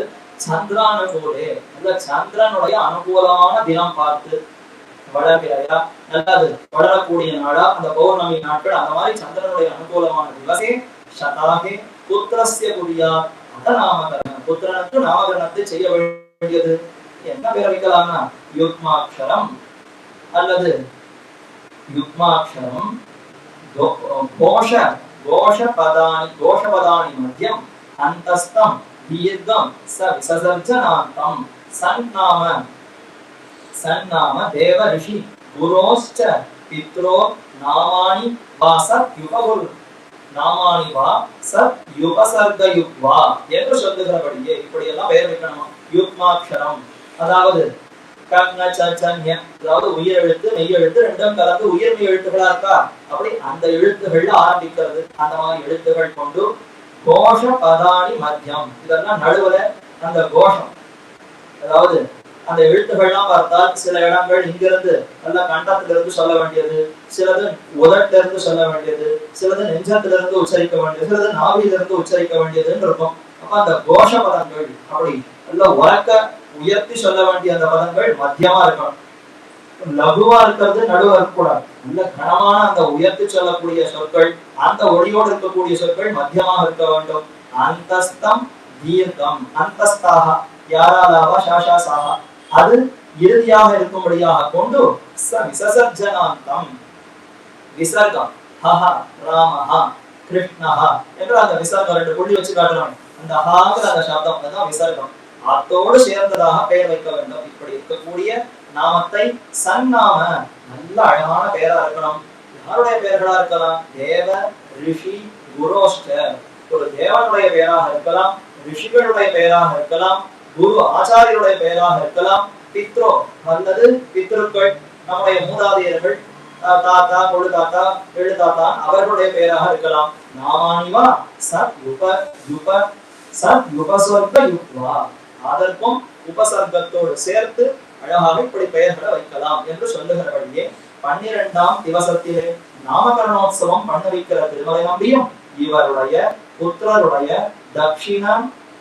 தட்சிணா தட்சிண புஜங்களிலே தட்சிண அதட்சிண புஜங்களிலே விலட்சணமான சங்க சக்கரங்களையும் ஸ்ரீ வைஷ்ணவ லட்சணம் என்று கேசவ சோமயாஜியாரை கொண்டு பண்ணுவித்து குழந்தையினுடைய தகப்பனாரை கொண்டு குழந்தைக்கு அப்பொழுதே ஒரு பஞ்ச சம்ஸ்காரத்துல ஒரு அங்கமா இருக்கக்கூடிய சங்க சக்கர லாஞ்சனம் செய்விக்கப்படுகிறது. கோமத்தீயில காட்டி அப்படியே நெருப்பு பறக்க அதை கொண்டு போய் குழந்தைக்கு வைப்பாடானா அது இல்ல. அது பஞ்ச சம்ஸ்காரம். அது எப்பொழுதோ அது உபநயனமானவர்களோடு அது செய்யப்படும். இவ்விடத்துல சங்க சக்கர லாஞ்சனம்ங்கிறது என்னன்னா இதத்தான் பூ சமாசிரயணம் புஷ்ப சமாசிரயணம்னு சொல்லுவார்கள். குழந்தையினுடைய சுத்திக்காக இது பலரும் செய்வது உண்டு. பல வைதிகர்களும் செய்யக்கூடியதுதான். குரு பரம்பரையில் இது காட்டப்பட்டிருந்தது. அதாவது குழந்தையினுடைய தகப்பனார் அந்த சங்க சக்கர கோள்களிலே திருமண் காப்பு ஸ்வேதமிருத்து என்று சொல்லக்கூடிய அந்த திருமண் காப்பை நன்றாக தடவி அதற்கு நடுவுல ஸ்ரீசூர்ணத்தினுடைய அந்த ஒரு பொட்டு நடுவுல அதை வைத்து குழந்தையினுடைய அந்த தோள்கள் அதை ஒத்தணும். இதத்தான் பூசமாஷயம்னு சொல்றோம். அதைத்தான் இவ்விடத்துல கேசவ சோமயாஜியாரை கொண்டு இவருடைய புத்திரருடைய தட்சிண அதட்சிண புஜங்களிலே தட்சிணம் வலது அதட்சிணம் அதற்கு எதிராக இருக்கக்கூடிய இடது வலது இடது புஜங்களிலே விலட்சணமான சங்க சக்கரங்களையும் ஸ்ரீ வைஷ்ணவ லட்சணம் என்று ஸ்ரீ வைஷ்ணவ லட்சணமே இந்த தோள்கள சங்க சக்கர முத்திரை தானே அது குழந்தைக்கு ஏற்பட வேண்டுமே நல்ல சுத்தி அதுதானே கொடுக்கிறது என்று திருமணம் யோசித்தவர் நான் செய்யல. தன்னுடைய மாப்பிள்ளையா இருக்கக்கூடிய குழந்தைகளுடைய தகப்பனாரா இருக்கக்கூடிய கேசவ சுவாமியாஜியாரை கொண்டு பண்ணவித்து அவர் பெயர் வைத்தார். அடுத்து இந்த சமாசயனத்துல ஒரு அங்கமா இருக்கக்கூடிய புஷ்ப சமாசயனத்தை செய்வித்தார். அனந்தரம் இளையாழ்வார் என்று திருநாமம் சாத்தியர். அப்போ இதை செய்து சுத்தி பண்ணி குழந்தைக்கு இளையாழ்வார் திருநாமம் சாத்தினார். இப்ப கூடவே இன்னொருத்தர திருநாமத்தை பார்க்கணும். இந்த குழந்தை பிறந்தாச்சு, 10 நாளும் கடந்த 2ஆம் நாள் பேர வச்சாச்சு. இன்னொரு குழந்தை 9 மாசம் கழித்து பிறந்திருக்கிறது. அந்த குழந்தைக்கு அதே மாதிரி 10 நாள் கழித்து அனந்தம் ஸ்ரீபெரும்புதூருக்கு ஆசன்னமாக அதுக்கு மேலே திருவீதி என்னலாம் படி மேலை திருவீதி என்னலாம் படி இருக்கிற நிரந்தர அகரத்திலே எழுந்தருளி மேலை திருவீதி ஸ்ரீரங்கத்துக்கு எப்படி மேலை திருவீதி வடக்கு திருவீதி இருப்போம் அந்த மாதிரி ஸ்ரீபெரும்புதூர் கஷேத்திரத்துக்கு மேலை திருவீதி மேற்கு பக்கம் இருக்கக்கூடியது மது அதாவது மழலமங்கலம். அந்த கஷேத்திரமே இதற்கு ஒரு வீதி போல அமைந்திருக்கிறதுங்கிற மாதிரி நெருக்கம். 2 அண்ணா தம்பிகளும் அப்படி ஒட்டு மொத்தமா அப்படி சேர்ந்து பிறந்திருக்கிறார்கள். அந்த நெருக்கத்தை காட்டுவதற்கு இப்படி விவரிக்கிறார். என்னலாம் படியா இருக்கிற நிரந்தர அகரத்திலே எழுந்தருளி பெரிய பிராட்டியார் புத்திரனையும் இளையாழ்வாரை போலே தன் தாமரை கண்களால் நோக்கி குளிர்ந்த தாமரையை போன்ற தன்னுடைய கண்களால் அந்த குழந்தையை நோக்கினார். பார்த்தவுடனே ஆஜிக்ரன் ஸ்நேகம் என்று உச்சியை மோந்து சாஸ்திரம் சொல்றது. குழந்தை எடுத்து அப்படியே அன்போடு உச்சி முகந்து பார்க்கணும்.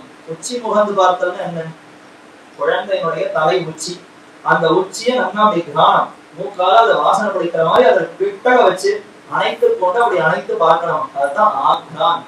ஏதோ சாஸ்திரமே சொல்றது. ஆஜிக்ரன் மூர்த்தி ஸ்நேகம் அன்போடு குழந்தை நடத்துல அப்படி செய்ய வேண்டுமா. அதான் உச்சி முகந்து பார்த்தல்னு ஆச்சாரியர்கள் விவரிக்கிறார்கள். அப்படி அணைத்து கொண்டு பார்த்து உச்சியை மோந்து இவன் அனசூயா ஷமா தாஹிதஸ் ச சந்தோஷः பிரியமாதிதா காமக்ரோத பரித்யாக சிஷ்டாச்சாரஸ்ய லட்சணம் என்று சொல்லுகிறபடியே சிஷ்டாச்சாரன் நல்ல அனுஷ்டானத்தோடு இருக்கக்கூடிய ஒரு ஆச்சாரியர்னு சொன்னால் இதெல்லாம் இருக்கணும். ஒரு ஆச்சாரியனுக்கு என்ன முக்கியமான அடையாளம்? அனசூயா. அசூயான்னா பொறாமை. அனசூயா நாரை பார்த்தும் பொறாமையே கூடாது. அப்படி இருந்தாதான் ஒரு ஆச்சாரியர். இன்னொருத்தரை பார்த்து அவருக்கு புகழ் வந்து விட்டதே பெருமை வந்து விட்டதே அவர் அத்தனை பேர் சேவிக்கிறாளே நமக்கு யாரும் வரலையே. அந்த உபன்யாசத்துக்கு 1,00,000 பேர் வரா, இவர் உபன்யாசத்துக்கு 5,000 பேர் வரா, இந்த உபன்யாசத்துக்கு 5 பேர் கூட வரலையே. என்ன அதற்கெல்லாம் பொறாமைப்படவே கூடாது. இப்படி அசூயே இல்லாமல் இருக்க வேண்டும். அனசூயா ஷமா பொறுமையா இருக்கணும். எத்தனை பேர் குற்றம் புரிந்தாலும் கடிந்து பொழிந்து அவரிடத்துல ஓன்னு எரிச்சல் பட்டு அப்படியெல்லாம் கோபத்தை காட்டாமல் பொறுமையோடு இருத்தல். தாஹி ச சந்தோஷ ஷமாதாஹி சந்தோஷத்தோடு இருக்கணும். பிரியபாதிதா அதாவது ரொம்ப சுலபமா சந்தோஷப்பட்டு கிருபா மாத்திர பிரசன்னாச்சாரியன்னு சொல்றோம். சிஷ்யன் இடத்துல பலதை எதிர்பார்த்து சந்தோஷப்படுவது இல்லாமல் சிஷ்யன் சிஷ்யனா இருப்பதை பார்த்தே சந்தோஷப்படுது. இப்படி வந்திருக்கானே எப்படி ஒரு சிஷ்யன் நமக்கு வாய்த்தானே அதை பார்த்தே சந்தோஷப்படுதல். அப்ப எளிதிலே சந்தோஷப்படக்கூடிய தன்மை பிரியபாதிதா. இனிய உறவாக இன்னாத கூறல் கணியிருப்ப காய் கவர்ந்தாச்சு என்று சொல்லுகிற மாதிரி ரொம்ப இனிமையான பேச்சு நல்ல சொற்களை மட்டுமே பேசுதல். காமக்ரோத பரித்தியாக காமம் குரோதம் இது விழுத்தவர், வீடமின் முத்தம் வீடு செய்து அனைத்தையும் விட்டவர். அப்ப அதையெல்லாம் விட்டு சிஷ்டாச்சாரஸ்ய லட்சணம், சிஷ்டாச்சாரனுக்கு உண்டான லட்சணம் என்று சொல்லக்கூடிய ஆத்ம குணங்களை உடையனால் வைதிக பக்ஷவானாம். இந்த குழந்தைக்கு இத்தனை லட்சணங்களோடு இந்த குழந்தை பெரியவனாகி நன்றாக சிறந்து விளங்குவான் என்று முன்பே இவர் கிரகிக்கிறார். கிரகித்து வைதிக பக்ஷவானாம், வைதிக பட்சத்துக்கு இவர் அவ்வளவு உறுதி அளித்து வேதம் சொல்லுவது அவ்வளவு உண்மை என்பதை நன்றாக நிலைநாட்டுவார் என்பதையும் முன்கூட்டியே இவர் அறிந்தவராய் திருவுள்ளம் பற்றி கோவிந்தர் என்ற திருநாமம் சாத்தி அருளினார். கோவிந்தர் கண்ணன பெருமானுடைய திருநாமம் கோவிந்தன். அப்ப அவர் இப்படி எல்லாம் இருந்தாரான்னா கீதாச்சாரியன்னு பெயர் வந்ததா இல்லையா? அப்ப ஆச்சாரியன்னு சொன்னால் அவரும் அனைத்து அந்த தன்மைகளோட தான் கூடியிருக்கணும். அதனால ஆச்சாரிய தன்மை, வைதிக பட்சம், வேதத்தினுடைய அந்த பட்சத்துல நின்று இன்னைக்கும் திருவேங்கடமுடையான் நமக்கு காத்து கொண்டிருக்கிறார். வடகோடி எல்லையாக வடத்துல இருந்து கொண்டு வடவேங்கடத்துல நின்று கொண்ட வெம்பெருமான் அனைத்து வேதங்களாலும் புகழக்கூடிய எம்பெருமான்னு பார்த்தால் அவர் ஒருத்தரை. ருக்வேதமே அந்த எம்பெருமான புகழ்கிறது, அனைத்து புராணங்களும் வெம்பெருமானுடைய பெருமை பேசப்பட்டிருக்கிறது. அப்ப அத்தனை வேதங்களையும் நன்றாக காத்து கொண்டு இன்னைக்கும் அங்க வேத பாராயணம்னு சொன்னால் திருவேங்கடத்துல போய் சேவிக்கணும். ஒரு புறப்பாடு எம்பெருமான் எழுந்துள்ளார்னா பின்னாடி அத்தனை 4 வேதங்களும் அத்தியனம் செய்த பெரியவர்கள் அத்தனை பேரும் வந்து அவ்விடத்துல சேவிக்கிறார்கள். அதற்குன்னு பெரிய பாடசாலை அமைத்து ஓஹோன்னு பலருக்கும் அந்த அத்தியனத்தை செய்விக்கிறார்கள்னா வேதத்தை அப்படி ரட்சிக்கக்கூடிய எம்பெருமான். அதனால கோவிந்தன் வாக்குகளுக்கு நன்றாக அதை ரட்சிப்பவன். கோங்கிற சொல்லுக்கு பல அர்த்தம். அதுல கோவிந்தன் சொன்னால் வாக்குகளை ரட்சிப்பவன், வார்த்தைகளை ரட்சிப்பவன், வேத வாக்கியங்களை ரட்சிப்பவன் என்று ஒரு பொருள். ஆகவே அந்த திருநாமத்தை இவருக்கு சாத்தியருளினார். அனந்தரம் சில நாள் கழித்தவாறே பெரிய பிராட்டியாருக்கு த்விதீய புத்திரன் உண்டாக திருமல நம்பியும். திருமல நம்பிக்கு இதேதான் காரியம். மாமாவா இருந்தா வருமான விட்டு கொடுக்க முடியுமோ? எங்கெங்க வருமானம் தொலைக்கிறாரோ 2 சகோதரிகள் வேற. அதனால அந்த சகோதரி இந்த சகோதரி 2 ஆச்சுன்னா மறுபடியும் ஒரு புத்திரன் அவதரித்தாராம். திதிய புத்திரன் உண்டாக பெரிய பிராட்டியாருக்கு திருமல நம்பியும் கிருஷ்ண பிரேம அதிசயத்தாலே அவருக்கு சிறிய கோவிந்தர் என்று திருநாமம் பிரசாதித்தவர்களாம். வேற பேர் இருக்க மாட்டேங்கிறான்னா அவர் வந்ததே கோவிந்தனுடைய இடத்துல இருந்து வந்திருக்கார். கோவிந்தராஜன் கீழே மேல கோவிந்தன், இப்படி 2 பேருமா சிவசாதிக்கூடிய இடத்துல இருந்து அவர் புறப்பட்டு வந்தார்னா அவருக்கு கோவிந்தனை தவிர வேற எதுவும் தெரியாது. முதல்ல கோவிந்தன் வைத்தார், அடுத்து சின்னவர்னா சிறிய கோவிந்தர்னு வச்சிருவோம். சிறிய கோவிந்தர் கிருஷ்ண பிரேம அதிசயத்தாலே கண்ணனிடத்துல அலாதியான விருப்பம். கண்ணனுடைய நாமம் தான் கோவிந்தன்.